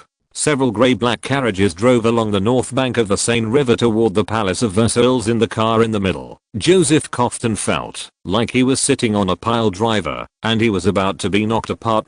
He rubbed his sore forehead and thought to himself, "We need to quickly get a spring shock absorber, and preferably tires. We will be riding horse-drawn carriages a lot in the future, so don't let this thing cause any harm." Yesterday he received a letter of commendation from the cabinet, praising his achievements in eliminating criminals in the St. Antoine district in one fell swoop, and asking him to return to the Palace of Versailles to report on his work. At the end was the signature of the King and Queen. Joseph smiled in his heart and shook his head. He reported on his duties more than 20 days after taking office. This was a record. It was probably because Shirley and the Queen missed their son and found an excuse to let him go back. But this coincides with my own plan. Joseph has no intention of staying in the police station forever. His primary goal has always been to save France's finances and prevent the country from going bankrupt and being hacked by the mob. It would be a good time to take advantage of the achievements in fighting crime this time and ask the Queen for the position of assistant to the Minister of Finance and see what other objections the cabinet members have. Speaking of which, I would like to thank Gizzard for achieving such great results in the St. Anthony district this time. If he had not spent tens of thousands of livres to create chaos, he would not have been able to carry out the anti-gang and evil operation that shocked the whole of Paris. Joseph glanced at the pages in his hand. Those were Gizzard's confession and interrogation records sent from the secret police. He learned from this that his operation of reorganizing the police force had affected the police department to sell their police positions to make money, which led to Gizzard's crazy revenge. Spurred on by the 20,000 livres, the gang members in the St. Antoine district killed more than a dozen citizens in a few days, injured many more, and the situation almost got out of control. Joseph couldn't help but take a deep breath. If it weren't for civilians' lack of anti-financial reconnaissance awareness, he would definitely be in trouble, and the police reform might be abandoned halfway. Already 16 readers have invested heavily in this book, and with 84 more readers, this book will be recommended. Because writing is not easy, Cheyenne Haitian begs all readers to invest heavily, please. If you're listening to this novel on a channel other than Fanfic World, it means they downloaded and uploaded it without effort. We cordially invite you to visit our channel, Mundo Fanfic Novelos. There you'll find the original version of this story and you can explore many other novels of various genres. We're waiting for you to immerse yourself in a world of incredible novels. Chapter 15 Political Capital. Joseph felt a little scared. Now, whether it is bureaucratic forces, nobles, churches, capitalists, or foreign forces, in the process of rectifying France, if he does not pay attention, their interests will be touched, and he will suffer a crazy counterattack. In other words, things like Gizzard's secret tricks will happen one after another in the future, and I will be unable to guard against them. How to avoid falling into passivity. He looked out the window.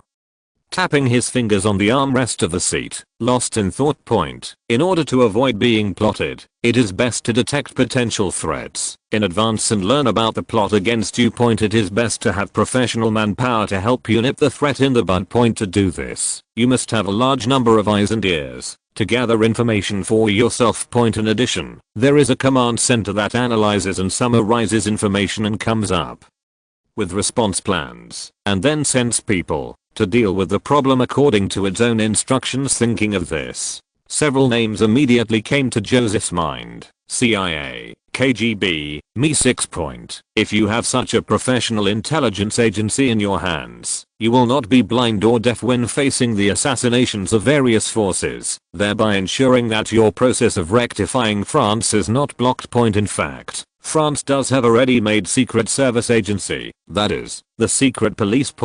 But Joseph knew that this guy was useless.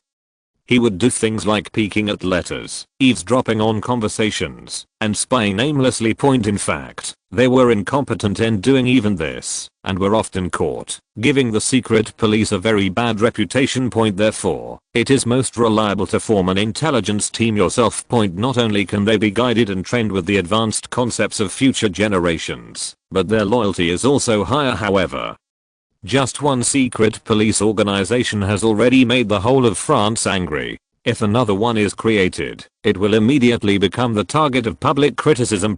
Joseph couldn't help but frowned. How could he be unobtrusive? In addition, where will the manpower come from? After all, it is difficult to be alone and lack political capital. Thinking for a long time gave him a headache and a cough. He smiled bitterly and shook his head. His small body had been suffering from chronic pneumonia. Recently, the food and accommodation conditions in St. Anthony district were not good, which caused the disease to recur. It seemed that physical exercise had to be put on the agenda. The carriage suddenly began to slow down, and Joseph looked at Hemming. Are we here? Probably. Not yet, Your Highness. The attendant stuck his head out of the window and asked loudly, what happened? Immediately, a guard came quickly from the carriage in front, caressing his chest, and said, Your Highness, the Minister of the Interior, Count Monad, happened to be passing by, and said he wanted to greet you in person. Just passing by?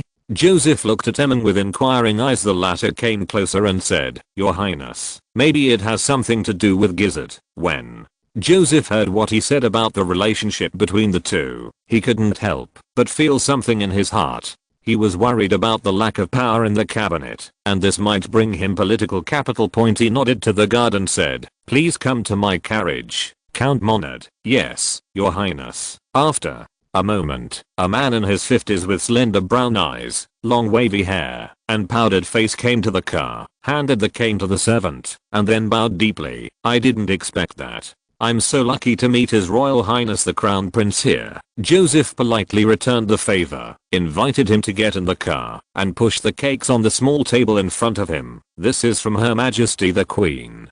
Please try it. Thank you, Your Highness. Mono picked up a piece, as if he was flattered, and praised it exaggeratedly. As if he suddenly remembered something, he motioned to the servant to bring a wooden box, and said with a smile, I recently got a beautiful knife. It's very beautiful, befitting His Highness's heroic temperament. It is just the right gift for you. Oh, thank you very much, Count Monad. Monad waited for Joseph to take the wooden box, and pretended to be polite. Your Highness, a lot of things have happened in Paris recently. Indeed, the actions of some officials are really regrettable. As a powerful cabinet official, Monad acted quite humbly inside. Actually, Gizzard used to be a very decent man, but who knew he? Joseph opened the wooden box and interrupted him with a smile. If you have anything to say, just tell me. Okay. Mono's face was full of sincerity. I recommended Gizzard in the past solely because of his good abilities. You know, I have no knowledge of the things he did. Otherwise I would do my best to stop him. Fortunately, His Highness was resourceful and saw through his vicious tactics and prevented this disaster. Gizzard was once his student, and he single-handedly promoted him to the position of police chief. It was difficult for him to distance himself from such a big incident this time.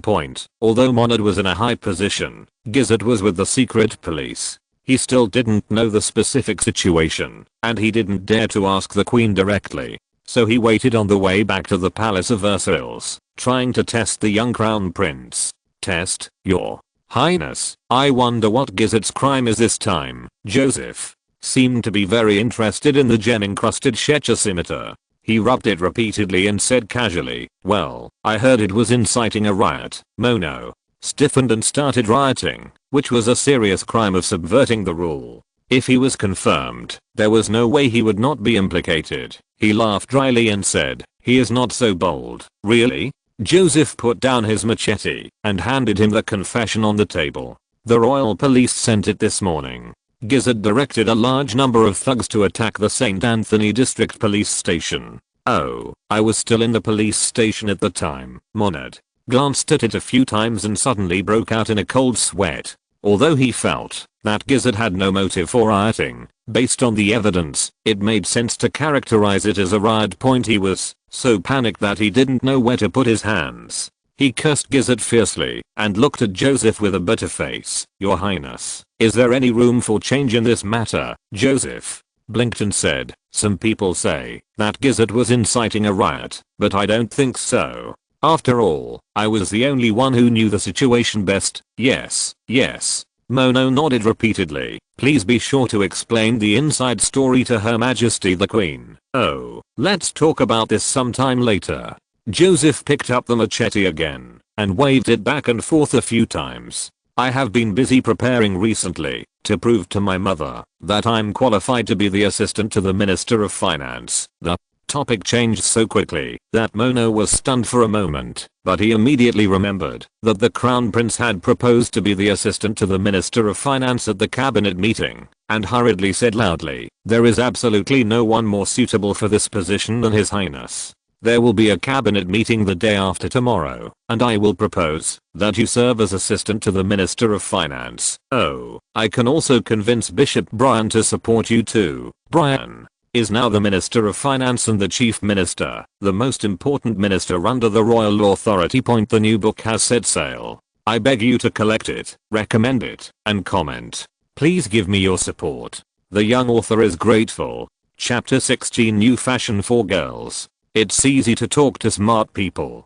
Joseph smiled and nodded. Gizzard probably paid for the murders and protected the criminals. I will explain it clearly to Her Majesty the Queen. Your Highness is truly a spokesperson for justice. Mono immediately touched his chest and saluted. Please believe that I will always be loyal to the King and the Queen, and I will always be loyal to you. Thank you for your loyalty. Oh, and your scimitar. I love it. A huge stone fell to Mono's heart. After chatting for a while, he hurriedly said goodbye and left.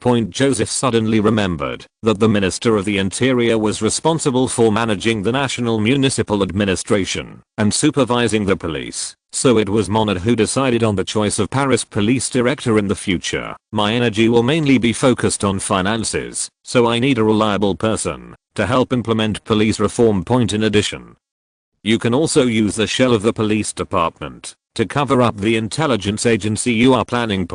So he raised his hand to stop Monad and asked, by the way, I want to ask you, who will take over as the Paris Police Commissioner? Mono immediately thought of the Crown Prince's police reform and said without hesitation, of course we need to listen to His Highness's opinion on this. Joseph nodded with satisfaction. Okay, I will try my best to give you advice. Also, I firmly believe that what Gizzard did has nothing to do with you. Please walk slowly. Thank you for your trust, Your Highness. Mono bowed deeply, stepped back 3 steps, and turned to leave. He walked more than 10 meters away and finally breathed a sigh of relief, but he no longer dared to think that the Crown Prince was a boy who was easy to fool. Just now in the carriage, the Crown Prince always took the initiative in speaking, appearing calm and at ease, which actually made him feel confident. The feeling when facing Louis XV. He ordered the coachman to return to the Palace of Versailles and whispered to himself, he is indeed a son of God.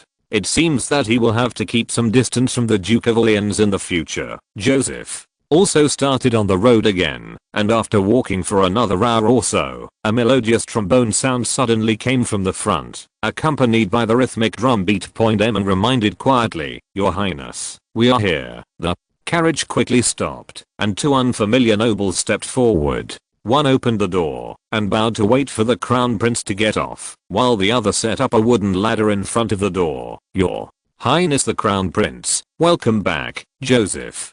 Got out of the car, nodded to the two of them, and looked into the distance. He saw hundreds of honor guards in uniforms, lined up on both sides, raising their swords to the sky point in the marble courtyard in front of the main entrance of the Palace of Versailles. Hundreds of nobles gathered, clustered on the steps, looking eagerly in his direction. When everyone saw the crown prince appearing, they immediately cheered and suppressed the sound of the band.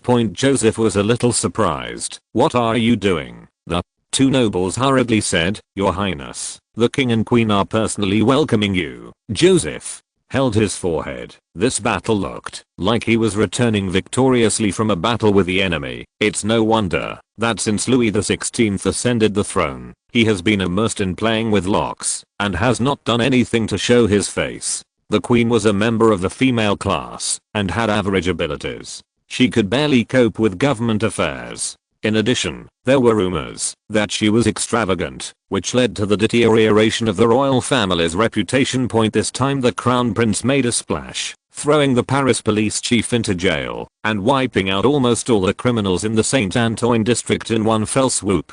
Now he is the focus of discussion throughout Paris with his son so impressive. How could Louis XVI and the Queen not publicize it in a big way? So there was this welcoming ceremony of unprecedented scale. In fact, there are still many nobles who are not qualified to stand in the marble courtyard. Waiting eagerly in the Palace of Versailles, Joseph walked between the honor guards and looked up to see a graceful and beautiful woman standing at the top of the steps, wearing a purple silk dress with a white hem, a white mink shawl, and two long feathers in her high bun.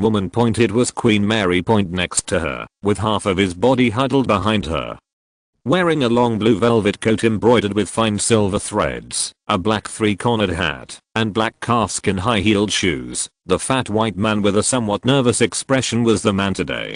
King of France, famous locksmith, and social panic patient Louis XVI. Joseph quickly quickened his pace and walked towards the two of them. Following his steps, the nobles on the left and right bowed their heads to salute him. In front of the main entrance of the Palace of Versailles, there seemed to be a huge colorful wave slowly rushing up the stairs just when Queen Mary showed a kind smile and was about to open her arms to welcome her son. A noble lady wearing a low shoulder skirt on Joseph's right seemed to be frozen. Her pale body tilted, and she fell forward.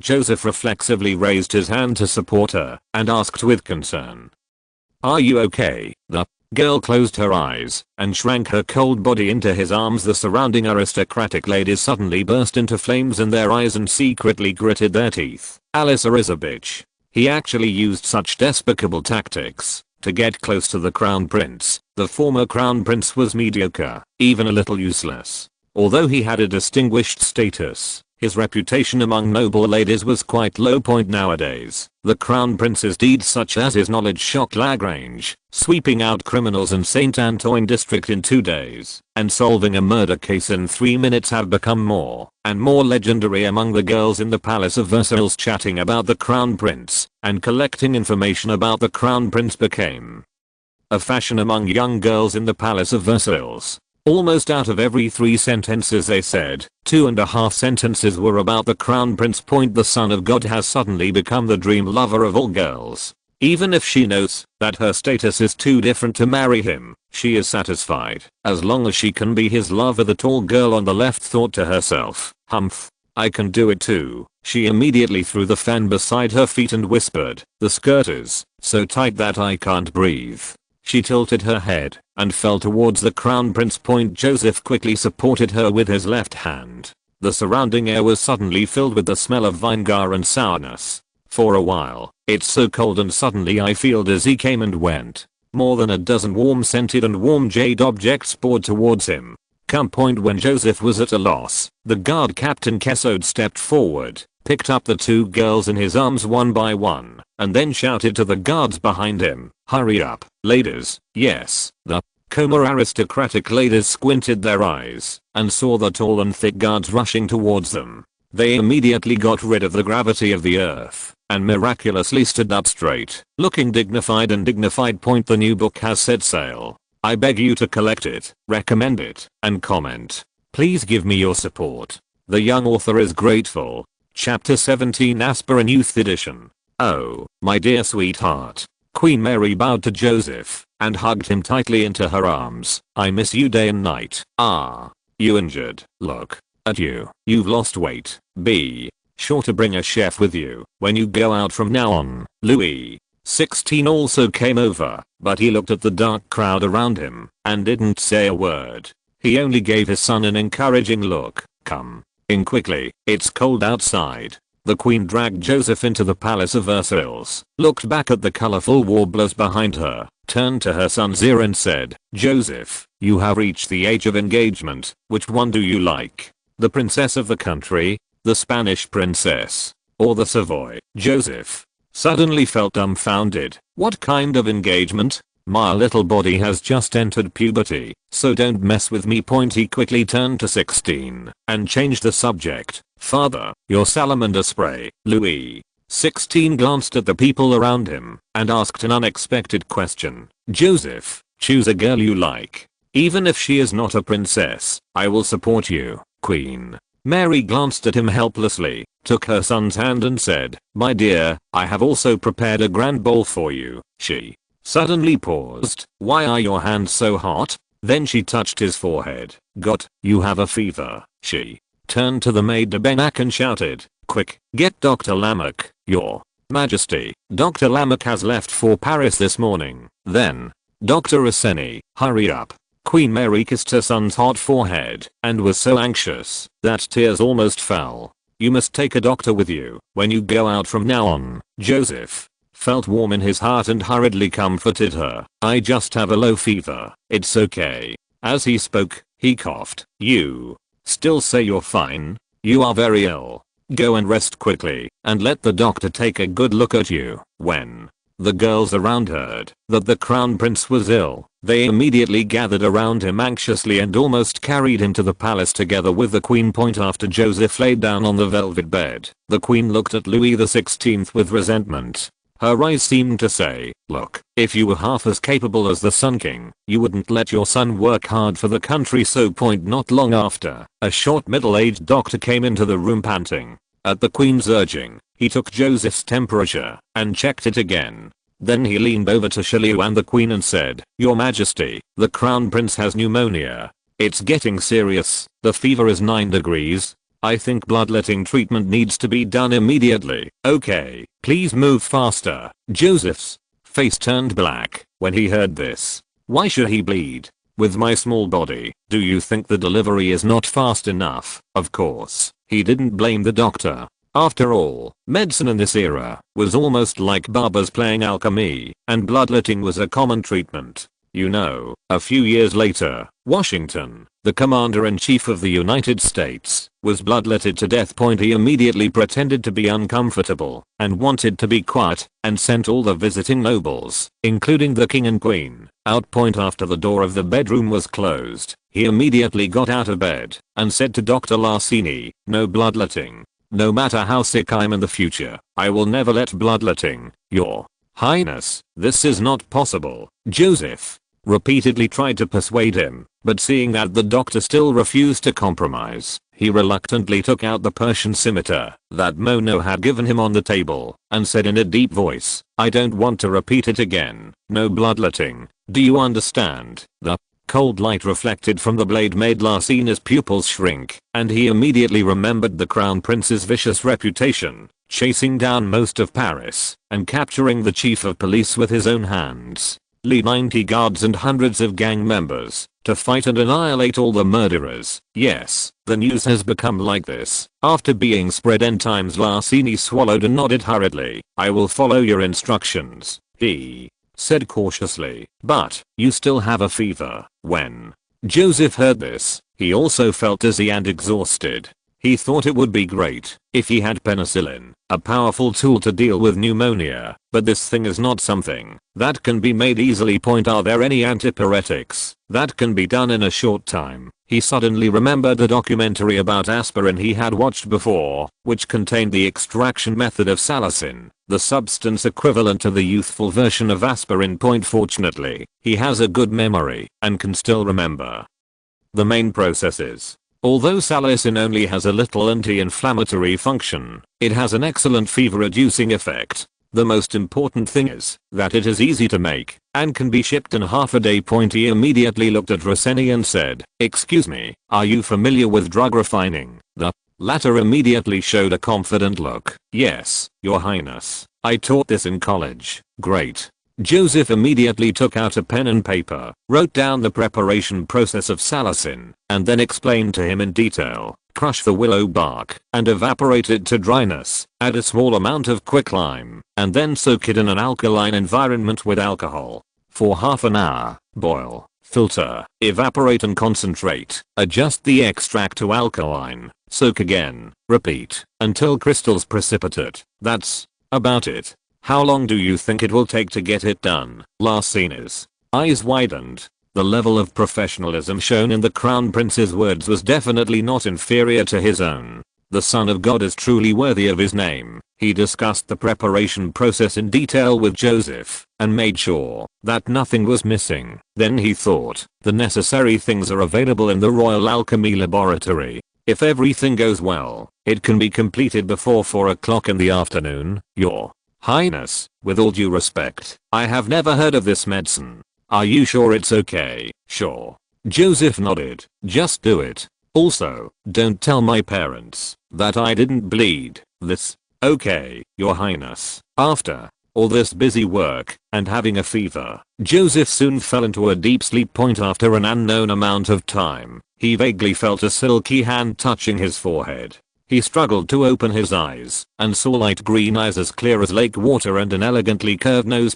Joseph moved back, and then he saw clearly that it was a girl of 17 or 18 years old, but she painted her lips with something tawny, wore a thick white wig, a men's dark green hunting suit, and black trousers, like a naughty little girl who stole her father's clothes. "Your Highness, I'm sorry to wake you up." The girl bowed, then turned around and said, "Dr. Lamech, Your Highness has a serious fever." A middle-aged man with raised hair, wearing a simple long light grey coat, with a thin face, a protruding nose, and light green eyes came over and signaled, "Perna, please take Your Highness's temperature." "Yes, doctor, drive." Lamech saluted Joseph, then pulled up the sleeves of both his arms to check, frowning and said, "Your Highness, Larceny told me that he had bled you, but obviously he didn't tell the truth." Joseph sat up and felt dizzy.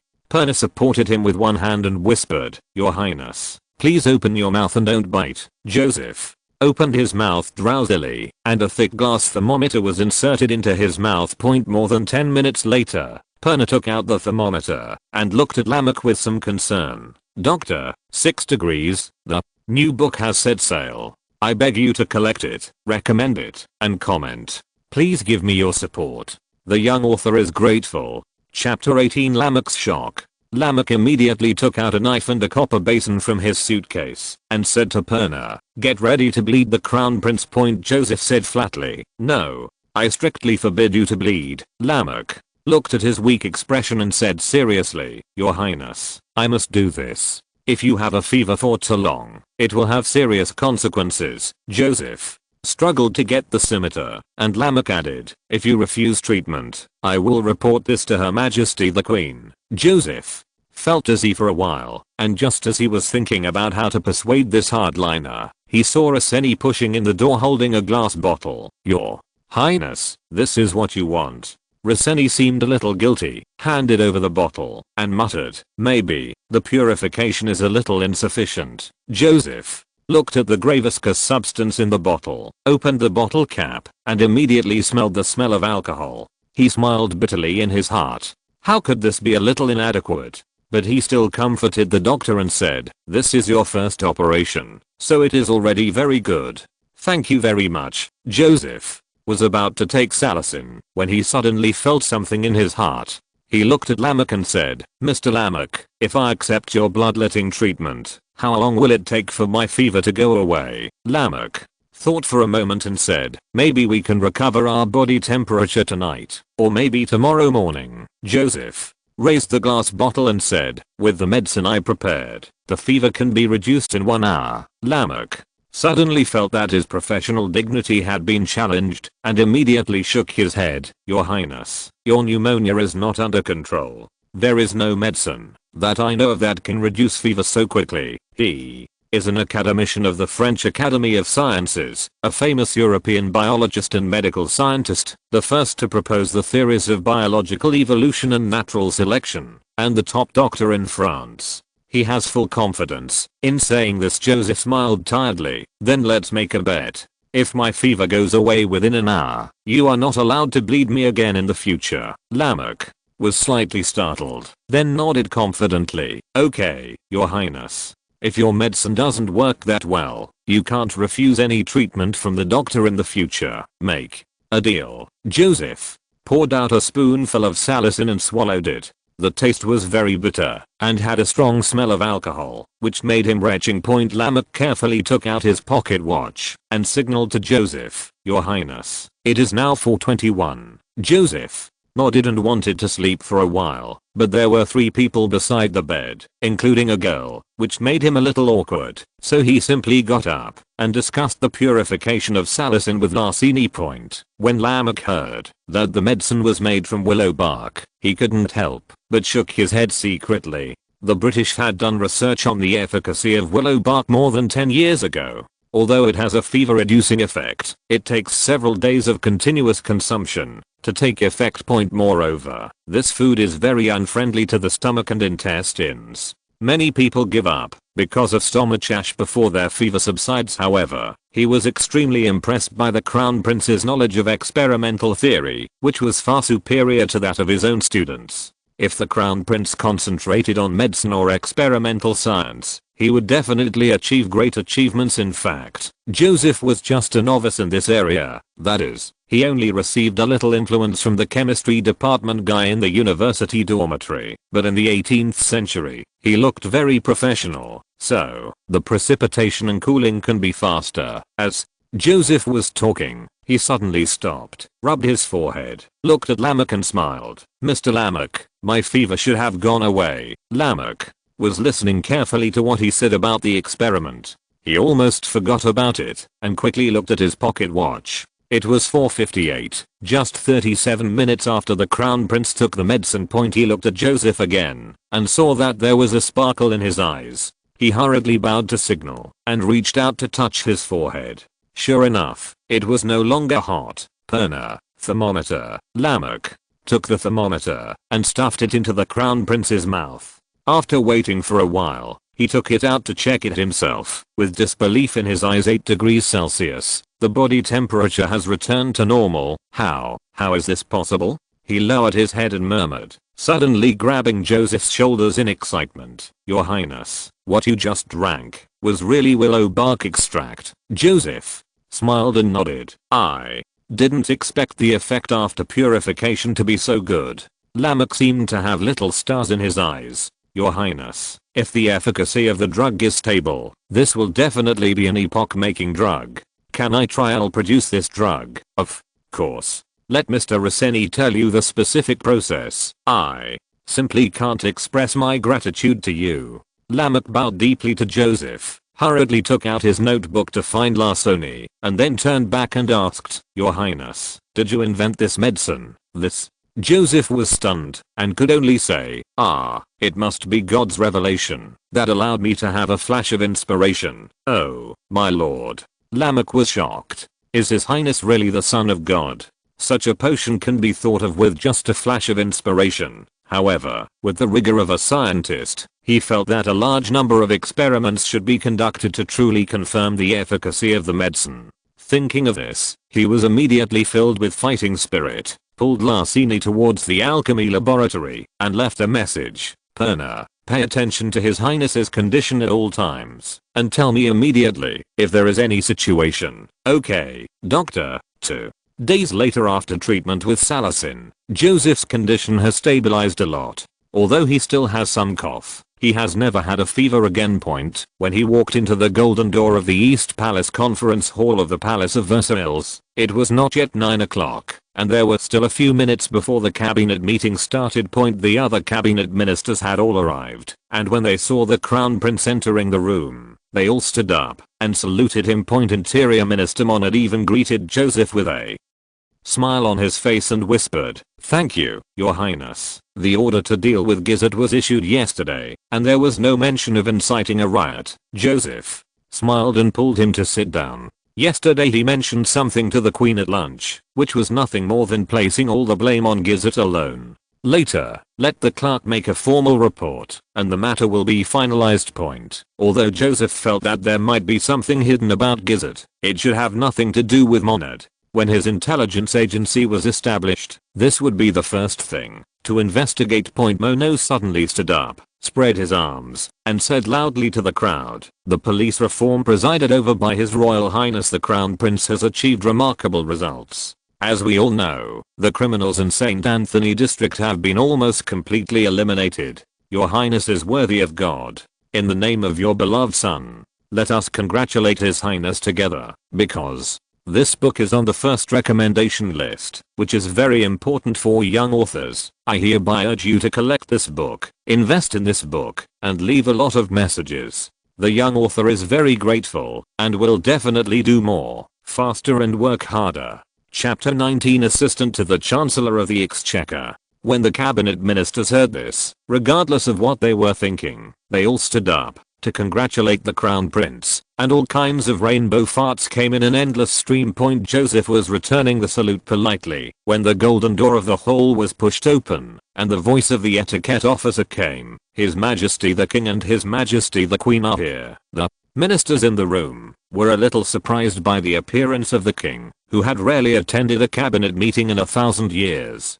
They hurriedly turned to Louis XVI and Queen Mary, who were entering the conference hall, and respectfully touched their chests and saluted. Shelley was very familiar with the cabinet ministers, and the symptoms of social fear were not so obvious. He smiled and said, "You are always so conscientious. Oh, can anyone tell me, what are you talking about?" Mono immediately smiled and said, "Your Majesty, I'm paying tribute to His Royal Highness the Crown Prince for his brilliant achievements in police reform." 16. And Queen sat down at the head of the conference table, their faces full of joy, especially Queen Mary, who took the trouble to talk about Joseph's recent feats. Seeing that the atmosphere was just right, Mono glanced at Joseph meaningfully, coughed twice, stood up and said, "Your Majesty, the Crown Prince has fully demonstrated his extraordinary talents during his tenure in the police station. Your Majesty remembers that you seem to have said that, if His Highness does a good job in the City Hall, he will be given the position of Assistant to the Minister of Finance." Queen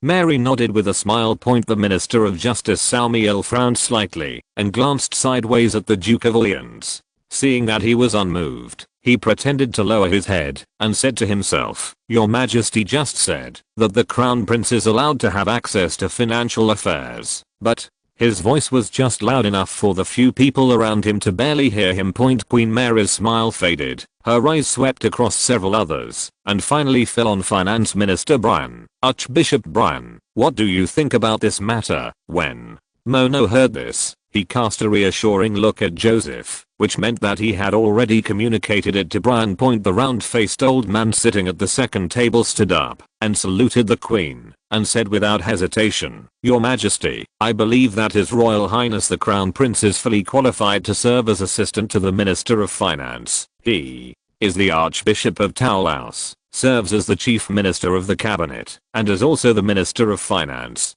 Even he nodded, so naturally others would have no objections. A smile appeared on Queen Mary's face again, and she was about to announce the appointment decision, when she heard Brian say again, "Your Highness, the financial issue is of great importance at the moment, and Your Highness has relatively little experience in this area, so I request to have the final say on financial policy. The Crown Prince has the right to make decisions. He cannot let me handle financial matters. I hope His Majesty will agree." Joseph smiled bitterly in his heart. "How worried are you that I will ruin the country's finances? Now besides me, who else can save your treasury?" He was just thinking about how to convince the old man when he saw the Duke of Orleans suddenly stood up and said, "Archbishop Brian, there are many things about national finance, In the past, many small things were taken care of by the assistant to the finance minister. If you want to do all these things, asking about it would be a huge distraction. I think right now you should be focusing on pushing for the new tax bill, rather than being distracted by other chores. There was a sudden silence in the conference hall, and everyone was surprised. During the last cabinet meeting, the Duke of Orleans was at war with the Crown Prince and almost had a quarrel. How could he help him speak for him again? Queen Mary looked at Brian cautiously and said, "What are the assistants to the finance minister currently responsible for?" "Mainly dealing with loans and repaying the national debt, as well as sorting out some tax bill provisions." The Queen's brows widened. These were all very simple matters. There was a long-term practice of cooperation between the loan and the bank. As for sorting out the bill, she had her own clerk and lawyer to assist her. Joseph must have been able to do this with ease, and it was a good way for him to become familiar with financial matters. She immediately stopped hesitating, politely asked Louis XVI a few questions, and announced loudly, "The matters previously handled by the assistant to the finance minister were handled by the Crown Prince, and other matters must be approved by Archbishop Brian, officially appointed. The Crown Prince serves as assistant to the Minister of Finance. Please ask Count Bendon to prepare the appointment documents." "Yes, Your Majesty." Joseph bowed to accept the order, said a few words, and glanced at the Duke of Orleans from the corner of his eye, wondering what this guy wanted to do. Although the Duke of Orleans looked normal, he was sneering in his heart. He knew that with Joseph's recent popularity, he could not stop him from serving as assistant to the finance minister, so he started planning to dig a hole for Joseph a few days ago. There are 6 million livres of maturing national debt to be repaid next month. He has reached an agreement with Bank Capital to suspend all loans to the government. He had already thought of the news headlines. The Crown Prince's mishandling led to a government debt default, which would trigger a fiscal crisis. Queen Mary encouraged her son, and turned to Brian. "Please start today's topic." "Yes, Your Majesty." The round-faced old man took out the prepared documents, put on his gold-rimmed glasses, and said, "In view of this year's fiscal revenue and expenditure situation, I think the budget expenditure in the next half year must be reduced again." He looked at Queen Mary, who nodded. "Yes, I have read your report and I agree with this proposal. On behalf of the royal family, I would like to express my opinion that in the future, the royal family will reduce its expenditure by 1 million livres per year to alleviate financial pressure." "Thank you for Your Majesty's kindness." Brian looked at the middle-aged man with a long face and a big nose on the right side of the conference table. "It is recommended that the Navy reduce the construction of 1 battleship and 2 second-class ships, which will save 1.35 million livres for the Treasury." The Lord of the Navy, the Marquis of Castries, immediately jumped up from his chair and said harshly, "How can this be done? The British fleet has far exceeded ours. We need to build 4 more battleships in addition to the original plan to make it.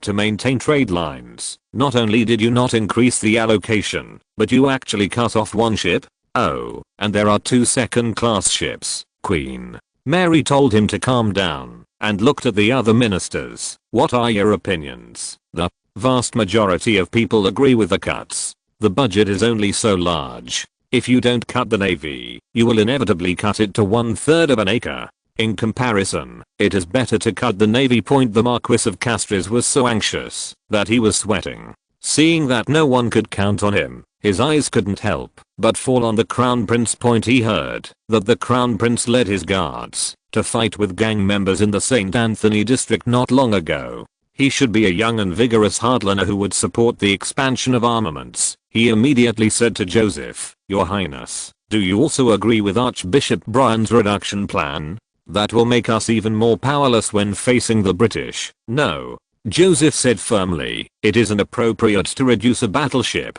"That's right." The Marquis of Castries had just said 2 words, but the second half of Joseph's words directly stunned him. "I think that all the Navy's current battleship construction plans should be shelved."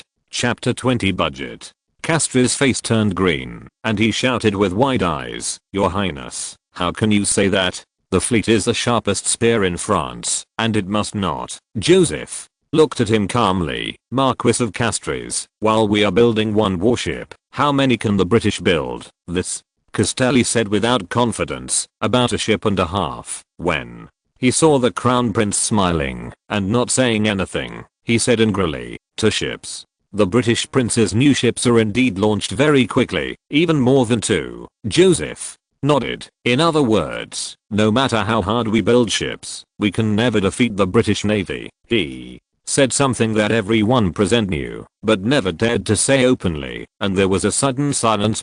Joseph continued, if this is the case, why waste a lot of resources on building ships? If we are to escort merchant ships, the current fleet is enough. He naturally knows the importance of the fleet, and he will certainly not object to the expansion of the navy. What he objects to is the continued waste of money on large and useless old-fashioned sailing battleships. Britain has great advantages in shipbuilding. Not only does it have numerous shipyards, skilled craftsmen, and sufficient funds, but it is also isolated overseas. It can transfer the resources of the army to the navy, but France cannot. If the competition is purely based on the number of ships built, France will definitely lose. The Battle of Trafalgar more than 10 years later was proof that, even though France tried its best to produce warships and joined forces with the Spanish and Dutch fleets, it was still pinned to the bottom of the sea by the British Navy. After the friction, the French maritime trade routes were completely blocked by the British. From then on, the emperor gradually entered a decline, and Britain eventually became the sun never sets. Therefore, there is only one way out: abandon the currently popular multi-layered sail warships. Use the advanced technology in your mind. Go directly to the ironclad ship, equip it with steam engines and stronger artillery, and reduce the dimensionality of British warships. But he couldn't talk about these plans at the cabinet meeting. At least Orleans was very likely to leak the news, but Castries knew that the Crown Prince was sophistry, but at the moment he didn't know how to refute it. He was only worried that the Queen would really listen to him and lay off all the new ships. Brian gave Joseph an approving look. This young man knows how to bargain. Moreover, he has just taken office, and he knows that he may be a good assistant to help with his fiscal reduction plan. He coughed lightly and said pretentiously, Your Highness, although our finances are a little tight, we must not give up on naval development. Reducing 1 battleship is the limit. Mono also advised, our overseas colonies also need warships to guard them, otherwise the mobs there will cause trouble every day. Finally, Queen Mary made the decision. Joseph, you can't cut expenses too radically. The Marquis of Castries, for the time being, will follow Archbishop Brian's plan and reduce 1 battleship and 2 second-level ships. But the cost of other new ships' construction, I hope you can review it carefully to avoid waste. Castries' new ship was almost destroyed by the group. At this moment, he nodded feebly. Yes, Your Majesty. He secretly sighed in his heart. The Crown Prince is still too young and does not understand the significance of the navy to the country. He only wants to reduce expenditures. He must communicate with him more in the future to let him change his mind. Brian successfully won the most difficult navy, and he felt a lot more relaxed, and then read out the subsequent reduction plan. I believe everyone has heard about the situation in the Netherlands. The Patriot Party only resisted for less than a month. They were defeated by the Prussians. In view of this, I think that the aid to the Dutch Patriot Party can be discontinued, which will save the treasury 250,000 livres every month. Joseph frowned slightly, recalling information about the Dutch Patriot Party movement. This was an uprising initiated by the new capitalists and citizens of the Netherlands to overthrow William V with French funding. They succeeded in driving the consul William V out of the Netherlands and established a federal provincial assembly. Later, under the planning of William V's wife, Princess Wilhelmina of Prussia, Prussia sent troops to intervene. The Patriot Party was defeated, William V was restored, and all the French's early investment was in vain. All the cabinet ministers expressed their approval to abandon the Dutch rebel army. After all, 20,000 Prussian regular troops had already entered the Netherlands. The Patriot Party's small force was no match for them, and they should stop their losses as soon as possible. Queen Mary looked around. Any other comments? I think. Joseph stood up. Minister of War Saint Priest originally wanted to struggle a little longer. After all, he had invested a lot of money in the Netherlands. When he saw the Crown Prince speaking out, he immediately felt cold. Judging from his move, to cut off all the new ships in the navy. It should be he belongs to the anti-war faction, and the Queen loves him very much. The Dutch's aid will definitely be in vain. Joseph said loudly. Your Majesty, I believe that not only cannot we interrupt the aid to the Patriot Party, but we must also increase our efforts, and even pose a posture of sending troops to Prussia. We must not let the Patriot Party collapse. Oh. The Queen was very surprised. Tell me your reasons. First of all, the Netherlands is the outlet of the Rhine Channel. If it can be held in our hands, it will be able to effectively contain Prussia. Secondly, the Netherlands has developed commerce. If we bring it under our control, we can earn back aid from trade alone. Finally, we will have a war with Prussia in the future, and the Netherlands can contain a large number of Prussian troops in the west, and if Prussia is allowed to control the Netherlands, all of this will become a boost to Prussia. In fact, Joseph still has 2 points left to say. First, the Netherlands has large reserves of coal and iron. Now that the starting gun of the Industrial Revolution has been fired, whoever has more coal and iron resources will have a greater advantage in the future.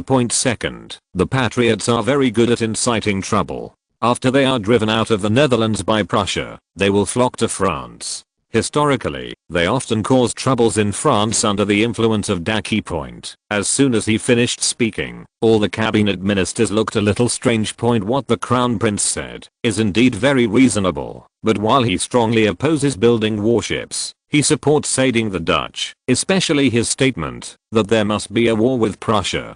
Could it be that they lowered their heads and tried not to think about the worst possibility? Brian was the first to speak. Your Highness, our financial situation no longer allows us to give more money to the Dutch. Joseph said, didn't you save a lot of money on building a warship just now? Give some to them, Admiral. Castries almost cried. Thank you, Your Highness. The Minister of War burst into tears of joy. Thank you so much, Your Highness.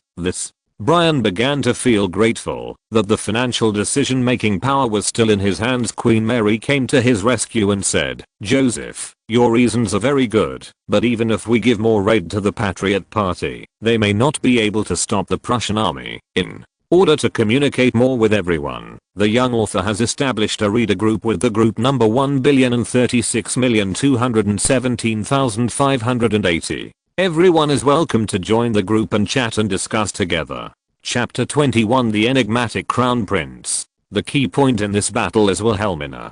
Joseph has thought about this issue a long time ago. As long as the Patriot Party delays for a while, we make good use of Wilhelmina and put some troops on the Franco-Prussian border. Prussia should be able to withdraw troops. I will submit the specific plan to the Marquis of St. Priest in a formal document. The Queen nodded and said, okay, I will decide whether to continue assistance based on the opinions of the Minister of War. At this moment, Louis XVI, who had always had no sense of existence, suddenly said, without the need for treasury funds, I will personally contribute 600,000 livres to assist the Patriot Party. After speaking, he gave Joseph an affirmative smile. Brian breathed a sigh of relief and saluted Louis XVI. Thank you for your generosity, Your Majesty. With Your Majesty's money, the state treasury can first suspend funding to the Patriot Party. After 2 months, it will be decided whether to continue assistance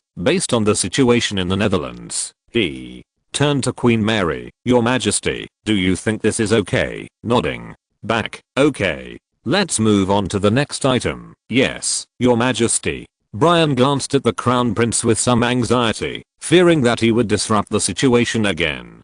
Fortunately, Joseph didn't say anything more about the subsequent reduction plan, and most of it passed smoothly. The cabinet meeting then discussed some miscellaneous matters, and was coming to an end. Queen Mary signed the last 2 documents, and asked Brian without raising her head, Archbishop Brian, I heard that the tax bill is not going well. She is talking about the new tax reform bill that the government has been promoting since the beginning of the year. The main contents include allowing the aristocratic privileged class to pay land tax like ordinary people, free transportation and trading of grain, abolishing corvée, increasing stamp duty, etc. The purpose is naturally to increase fiscal revenue and make up for the national treasury deficit. If implemented, it would actually be beneficial to ordinary people.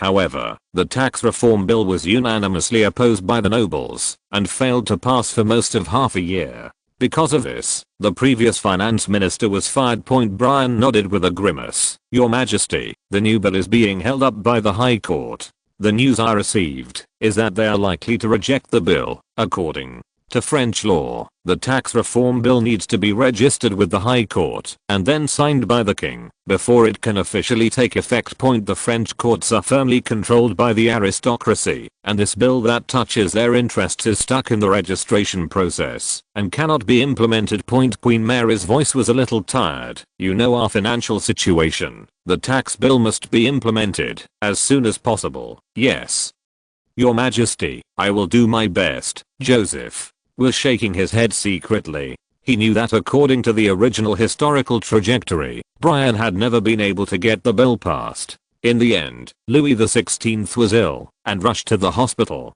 At the suggestion of some hardliner, he deprived the High Court of many powers, expelled the die-hard judges, replaced them with a full power court, controlled by the royal family, and forcibly passed the bill. However, the great nobles immediately used this incident to incite public opinion and brand Richelieu as a tyrant who ruled exclusively and ignored the law.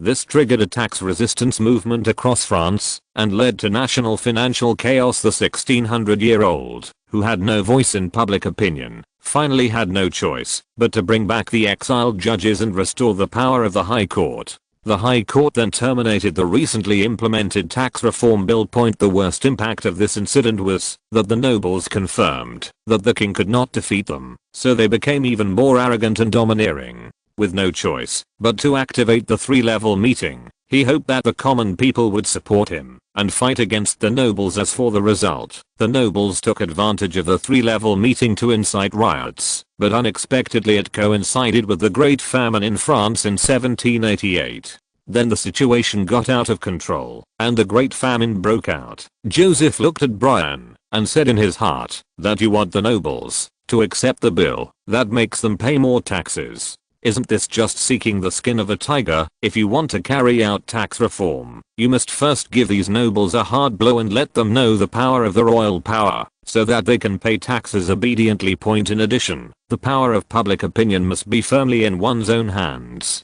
These big nobles are best at confusing right and wrong, inciting public opinion, and disrupting the country to profit from it. Only if the French people can hear the voice of the government and know the truth of the matter will they not be taken advantage of by the nobles. He took a deep breath and took the first step by taking the position of assistant to the finance minister. However, if you want to change the course of history, you will inevitably face many obstacles. But whether it is the stubborn nobles, the church, or the capitalists, I will never be polite to those who dare to take risks. That's it. Let's break up the meeting. The Queen's voice interrupted Joseph's contemplation. He stood up together with the ministers, saluted the king and queen, and prepared to turn around and leave. Joseph, don't leave yet. Queen Mary stopped him. Joseph had to come back and sit down. After all the other ministers had left the conference hall, the queen looked at him with a smile and said, Joseph, you have done a good job in police reform.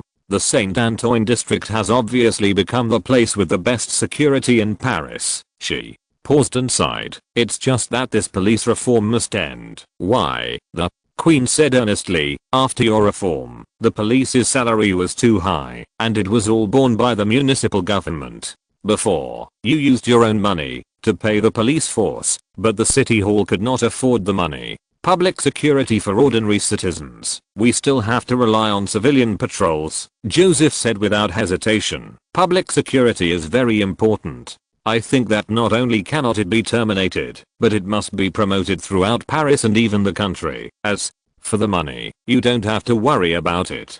As long as I take over, well, participate in financial management, the treasury will be full soon. Queen Mary looked at her son and said with interest, where are you going to get the money? Joseph hesitated and thought that steam engines, blast furnace steel making, rubber, mining, cement, and even munitions, any one of them could earn tens of millions of livres, but I can't tell you this. He hesitated for a moment and chose a few that the queen could accept. For example, finance, real estate, luxury goods. In short, I'm sure of it, Queen. Mary frowned, feeling a little unreliable.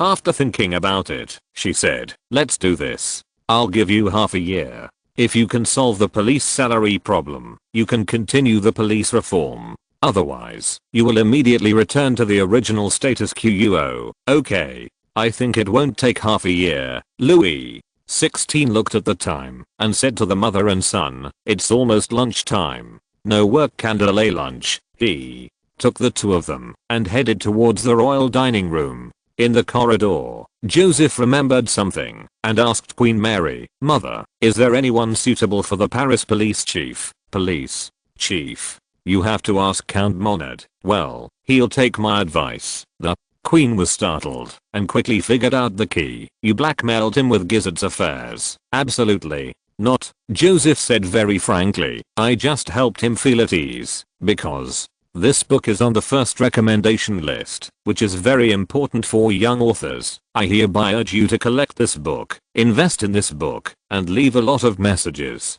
The young author is very grateful and will definitely do more, faster and work harder. If you're listening to this novel on a channel other than Fanfic World, it means they downloaded and uploaded it without effort. We cordially invite you to visit our channel, Mundo Fanfic Novelos. There you'll find the original version of this story and you can explore many other novels of various genres. We're waiting for you to immerse yourself in a world of incredible novels. Chapter 22, Planning the Police Academy. Queen Mary looked at her son curiously and said with a smile, no wonder he proposed to let you be the assistant to the finance minister today. How did you persuade him? When she saw Joseph smiling and saying nothing, she stopped asking. After thinking for a moment, she named two names. Besançon, who served as a trade coordinator in many provinces, led the mounted police to eliminate smugglers, and worked in coordination and management. Quite capable. Friant, who used to be the company commander of the Flanders Brigade, served as my bodyguard, and is now responsible for the recruitment of infantry recruits. He is very good at training and formulating doctrine, she added. I can ensure their loyalty. As for who to use, it's up to you. Joseph nodded. Okay, I will contact them and then make a decision. He was not familiar with these two people at all, but because he was new to politics and had no team of his own, he had no choice but to ask the Queen for help. It suddenly occurred to him that, by taking advantage of the opportunity to control the police system, he could invest in building a police academy and recruit trainees from civilians. One can train professional police officers to reduce the influence of nobles on the police. Second, you can open subjects such as management, business, journalism, law, etc. Select outstanding talents from them and cultivate your own direct relatives. A picture suddenly appeared in his mind. In the near future, a group of senior government officials saluted him and called him principal affectionately. Well, in fact, in terms of political strategy, the Huangpu model is very successful. There was a squeak sound of the door opening in front of him. Joseph looked up and saw that he had arrived in front of the restaurant. The huge restaurant was already crowded with nobles who came to watch. Yes, starting from Louis XV, anyone can watch all the activities of the French royal family, including eating, sleeping, entertaining and even giving birth. Joseph felt his head grow heavy, and he was pulled by the Queen to sit in front of the spacious and luxurious dining table. The ceremonial officer tapped the ground heavily with his cane, and then a melodious trumpet sounded. This was a fixed ceremony for serving dishes. Music was played for each dish. It takes several people to pass it around, and a lot of fancy operations before it can be eaten. Joseph suddenly remembered something and hurriedly leaned into the Queen's ear and said, by the way, if the Minister of the Navy comes to you about cutting the shipbuilding plan, you can send him to me, and I will convince him. Queen Mary looked at her son in surprise. To be honest, she was worried about this matter just now. Castries is a persistent and fanatical guy. If he cuts his budget, he will probably pester herself for this for a month. She nodded happily, thanking God that her son could relieve her of her worries. At the same time, on the stairs on the west side of the Palace of Versailles, the Minister of Justice turned to the Duke of Orleans and said, judging from the Crown Prince's behavior, is he going to turn to the British? The latter narrowed his eyes, Perhaps it is Austria's intention. If the British's policy towards France is adjusted due to the reduction of the fleet, it will be very detrimental to us. In the square 2 miles away, Monod and Nicolet, the Minister of Household Registration, walked side by side in the Sunday at least the Crown Prince should be firmly anti-Prussian, said the Minister of the Interior. Those who are anti-Prussian and anti-British are hardliners. Those who are not against either are anti-war people. Nico sighed. What they fear most is being anti-Prussian and pro-British. Let's be clear, if France comes out a monarch like Peter III is an absolute disaster. He was talking about the last Tsar of Tsarist Russia. He had worshipped King Frederick II of Prussia since he was a child. Even when Russia had the upper hand in the war with Prussia, he forced the Russian army to retreat and signed a treaty with Frederick II. An extremely unfavorable treaty for Russia. After today's cabinet meeting, everyone is worried that the Crown Prince is a British fan. Mono shook his head slightly. I have been in contact with His Highness. He is a very wise man. His suggestion of reducing the navy may be just because warships cost too much, rather than to please the British. Hope so. The general situation of the cabinet meeting was quickly transmitted to the office of the British ambassador to France. After Ambassador Herriot heard that the French Dauphin advocated stopping the construction of all warships and being tough on Prussia, he thought for 3 minutes, then called a confidant and gave him careful instructions. After his men left, Herriot solemnly wrote a report on the matter and sent it back to England. A luncheon which strict rules were followed regarding which bite to take first was finally over. Louis XVI happily took Joseph to the workshop to see his latest masterpiece and gave him a handmade brass safe. He leaves. When Joseph returned to his palace, Dr. Lamech was already waiting here and was asking Perna about the Crown Prince's recent health condition. Although Joseph has his own dedicated doctor, Perna still insists on coming every day to check on the Crown Prince's condition. Seeing Joseph return, Lamech hurriedly stepped forward and saluted, saying, "It's really exciting to hear that His Highness's condition is under control. I think this must be the effect of the miraculous salicin." Joseph returned the favor with a smile and Dr. Perna's care. Perna said as quietly as a gnat on the side, "I haven't obtained a medical license yet." Perna's skills are better than most doctors. Lamech praised his assistant, then took out a small glass bottle and looked at Joseph eagerly. "Your Highness, Mr. Larceny and I made several batches of salicin glycosides. The purification level is getting higher and higher." Joseph took the glass bottle, looked at the beige powder inside, and praised, "You are worthy of being the best biologist and medical scientist in Europe. The purity is already quite high." No, I didn't do anything.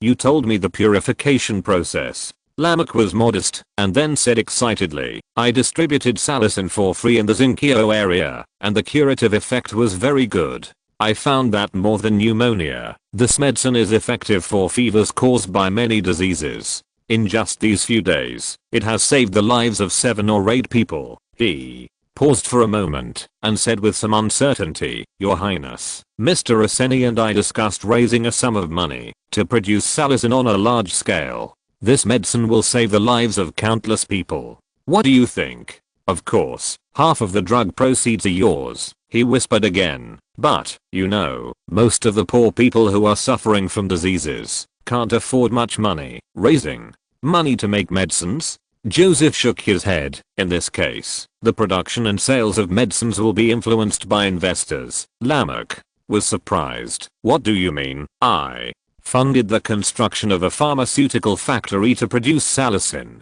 Joseph thought of the homeless man he saw slumped in the corner in St. Anthony district that day. The profit is controlled within 3%, and it can even be used willow bark in exchange for medicine. Lamech and Perna looked at him with eyes full of reverence. "Your Highness, you are so kind. May the Lord bless you. Because this book is being recommended for new books, it is very important for young authors. I urge readers to save it, vote for recommendations, monthly votes, and leave messages. The young author is grateful. Your support is the motivation for me to code." Reader group 1,036,217,580. Everyone is welcome to join the group and chat and discuss together. Chapter 23 Fantasy Battleship. Lamech hesitated for a moment and said to Joseph, Your Highness, I feel obliged to remind you that this pharmaceutical workshop requires an investment of approximately 50,000 to 60,000 livres. If you only earn 3% profit, it may take a long time for you to recover the cost. Joseph smiled and shook his head. This 3% is for unexpected reserves. I have no intention of making money from this medicine. He is not trying to be a virgin and waste money, but he has a mature business plan. As a medicine, salicin can save many lives, so selling it at a low price is considered a good deed.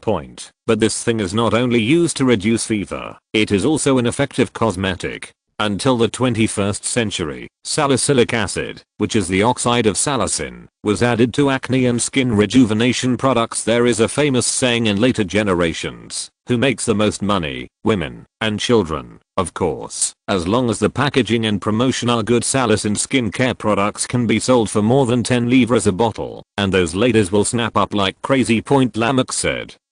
You are so great. On behalf of countless ordinary Paris citizens, I thank you. Joseph waved his hand and said, this is nothing. Lamech was eager to promote this miracle medicine to all of Paris, and immediately suggested, Your Highness, I know a place that is very suitable for building a workshop. Look, Joseph thought for a while and said, purifying salicin does not require too complicated equipment, and building a workshop from scratch is too inefficient. It is better to directly acquire a company that produces pharmaceuticals or chemical reagents. Emming, the valet on the side, suddenly said, Your Highness, can I interrupt, please? Say, I remember that there is a perfume workshop in the royal family property. It has been losing money for a long time and is about to be sold. It may be able to meet your requirements. You've been a big help.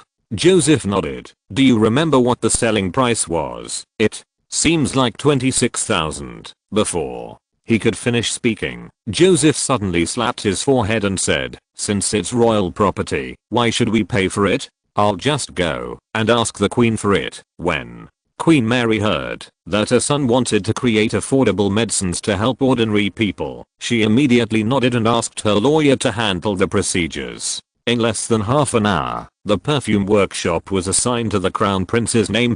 Joseph wanted to see it in person, but unexpectedly a servant came to inform him that the Marquis of Castres wanted to see him. Joseph had no choice but to leave the affairs of the pharmaceutical factory to Lamech and go to the drawing room to see the Minister of the Navy. In the spacious living room, Castelli bowed respectfully and went straight to the point. Your Highness, Her Majesty the Queen asked me to discuss the matter of building a new warship with you. I think it should never be reduced. Joseph interrupted him with a smile. Marquis Rastri, I want to ask you first, why do you want to build a large number of warships? Of course it is to deal with the British. The Admiralty's tone was as hard as steel. Defeat their proud fleet, take back our stolen colonies, and then humiliate them severely, just like they humiliated my grandfather. Joseph nodded. Then do you think that, even if the finance fully supports your shipbuilding, you are sure to defeat the British? Castres made preparations this time. If we unite with Spain and use reasonable tactics, there is a chance. The chance is very small, Joseph said bluntly, and in terms of naval tactics, the British are better than us. Castelli's expression darkened for a moment, but he still refused to admit defeat and said, how will you know if you don't try? Joseph motioned for him to drink tea with a very calm expression. If the Navy is equipped with a warship that can speed more than 20 knots, carry 25 42-pound guns, 30 24-pound guns, and wrap the hull with an iron shell, coupled with the existing warships, do you think it is possible to defeat the British fleet? This is an unrealistic fantasy of yours. Rastri smiled. If there were such a warship, I could beat a British man to wet his pants. Because this book is being recommended for new books, it is very important for young authors. I urge readers to save it, vote for recommendations, monthly votes, and leave messages. The young author is grateful. Your support is the motivation for me to code. Reader group 1,036,217,580. Everyone is welcome to join the group and chat and discuss together. Chapter 24 Steam Engines and Carronade Cannons.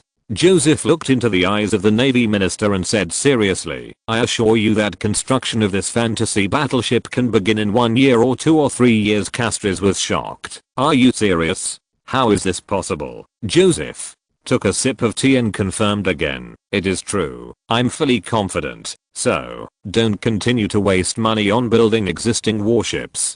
After 2 or 3 years at most, they will be useless. I won't keep you waiting long. I will go to Brest in a while, and you will understand everything then. The reason why he dared to be so sure was that the steam engine had already been invented, and the craftsmen and craftsmanship were very mature. What was lacking was low power due to unreasonable design. But this is not a problem at all for Joseph. Not to mention what small modification. He has seen more perfect steam engines. Castelli felt dizzy, his brain jumping back and forth between doubt, excitement, and imagination, and for a moment he didn't know what to say. Joseph warned again, you first go to the Coordination Shipbuilding Bureau and let them start preparing craftsmen and raw materials. The trial production of new ships will be a complicated process. Okay. Castries found that he began to believe the Crown Prince. After all, the dreamy battleship was too tempting. I will go to the shipbuilding bureau right now. He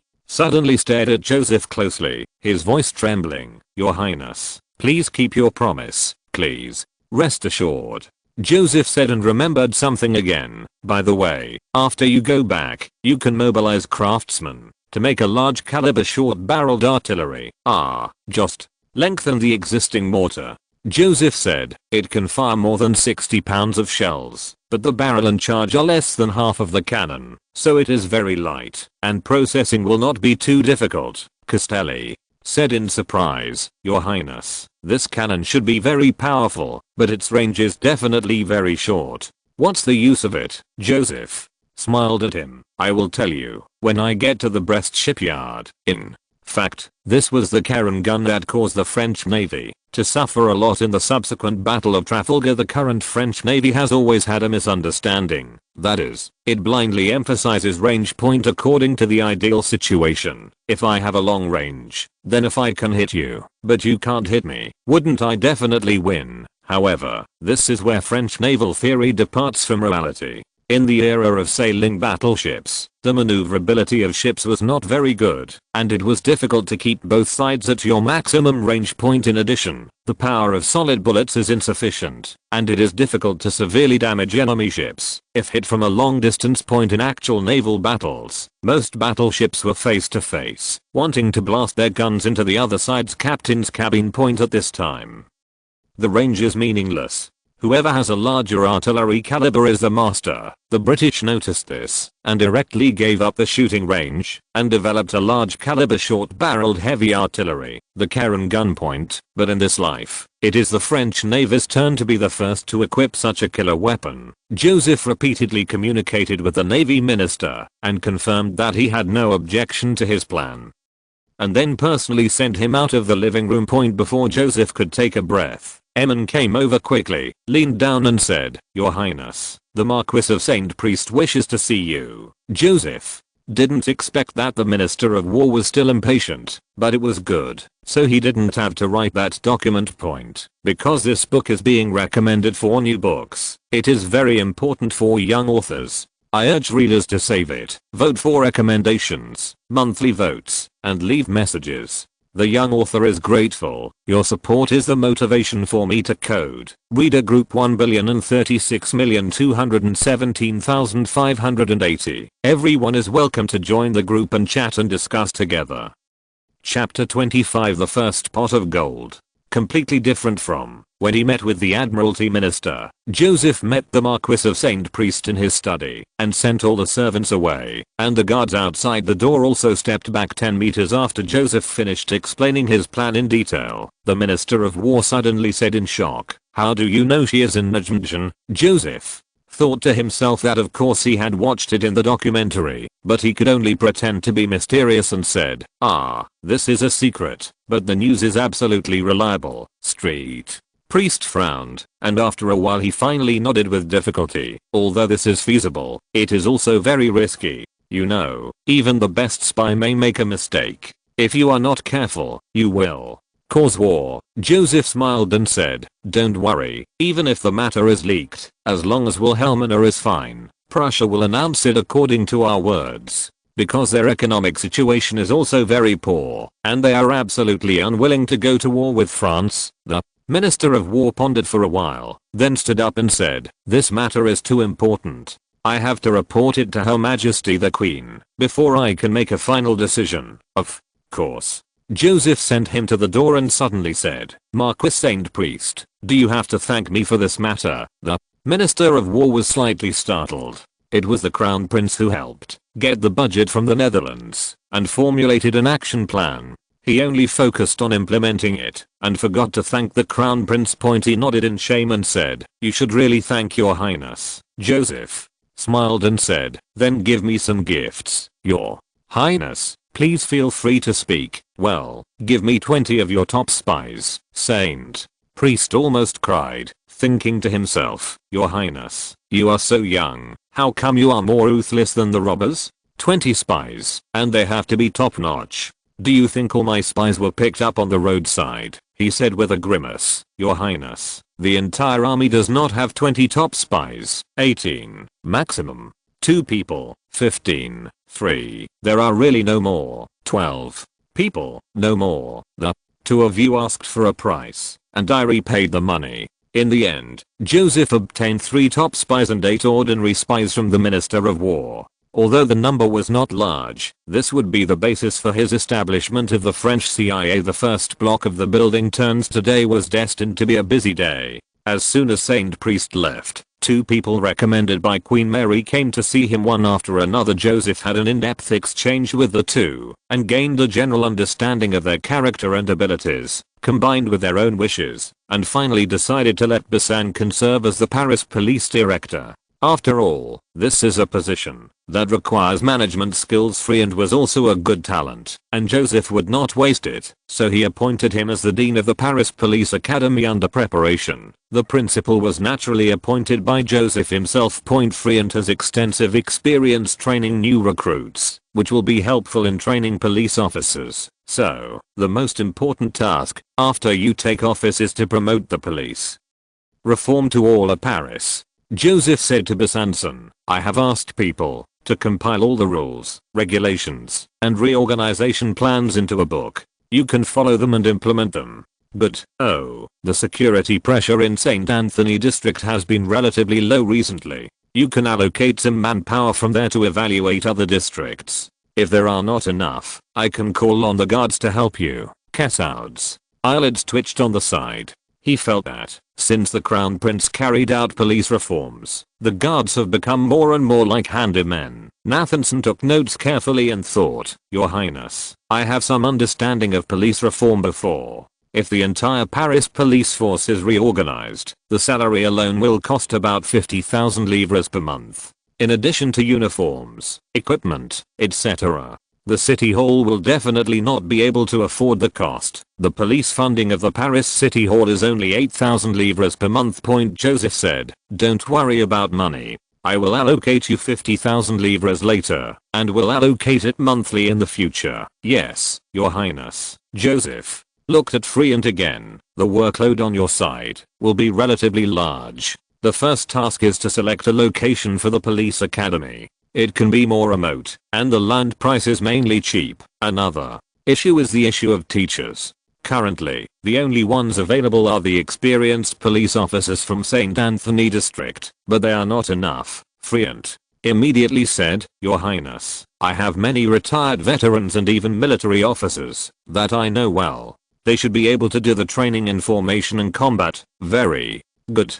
Joseph nodded happily. The military's training standards are much higher than those of the police. You should contact them as soon as possible, and the salary will be based on the standards of municipal officials, plus 30%. Yes, Your Highness. In addition, we need to recruit teachers in finance, trade, journalism, and law. The police academy will offer these courses. Friant wondered, why do they teach this in police training schools? Nathanson was more flexible and immediately said, I think what Your Highness means is that only by being familiar with the criminals' modus operandi can we catch them. I remember when I first started chasing smuggling, I didn't even know how to calculate tariffs and what kind of goods. I didn't even know how easy it was to carry and transport, so I found nothing for several months. Then I seriously studied how to smuggle, and it took more than half a year to finally catch the first batch of smugglers. That's right.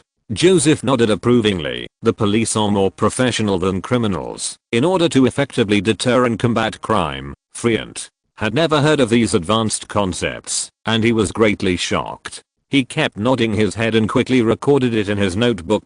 Joseph gave them many more details, allocated 20,000 livres as startup funds to Friant, and sent the two of them away. Returning to the palace, the exclusive accountant immediately took two expenditure receipts and asked Joseph to sign. Joseph looked at the total expenditure of 70,000 livres and couldn't help but sigh. His private property totaled more than 200,000 livres. He used to pay 20,000 livres to the police and 10,000 to Lamech to buy necessities for the pharmaceutical factory. Now he only has over 100,000. Spending money is really like running water. We must increase our income as soon as possible, otherwise we will be left with nothing in a short time. He immediately thought of his plan to make cosmetics with salicin. Unexpectedly, making some antipyretics at random would now become the fastest way to make money. He sent the accountant away and said to Eamon, "Please order a batch of things for me." The attendant immediately took out a pen and paper and began to record. "Please give me your instructions." 50 kilograms of glycerine, 1 kilogram of rose essential oil, 500 7-ounce glass bottles, and the same number of small wooden boxes that can fit the size of the glass bottles. Hot stamping on the boxes. As a person with difficulty in naming, Joseph was stunned for a few seconds and suddenly remembered the birthday gift SK2 fairy water that his roommate bought for his girlfriend in his previous life. He felt that the name was quite catchy, so he said, "Hot stamp angel water." All these things need to be of the best quality, so don't worry too much about price. "Yes, Your Highness, I will do it right away, because this book is being recommended for new books. It is very important for young authors. I urge readers to save it, vote for recommendations, monthly votes, and leave messages. The young author is grateful. Your support is the motivation for me to code." Reader group 1,036,217,580. Everyone is welcome to join the group and chat and discuss together. End of this chapter. Thank you very much for reaching the end. Don't forget to like. Looking for more exclusive content and immediate access? Subscribe to our Patreon. Remember, every like, subscription, or donation encourages us to continue. Thanks to everyone. See you in the next video.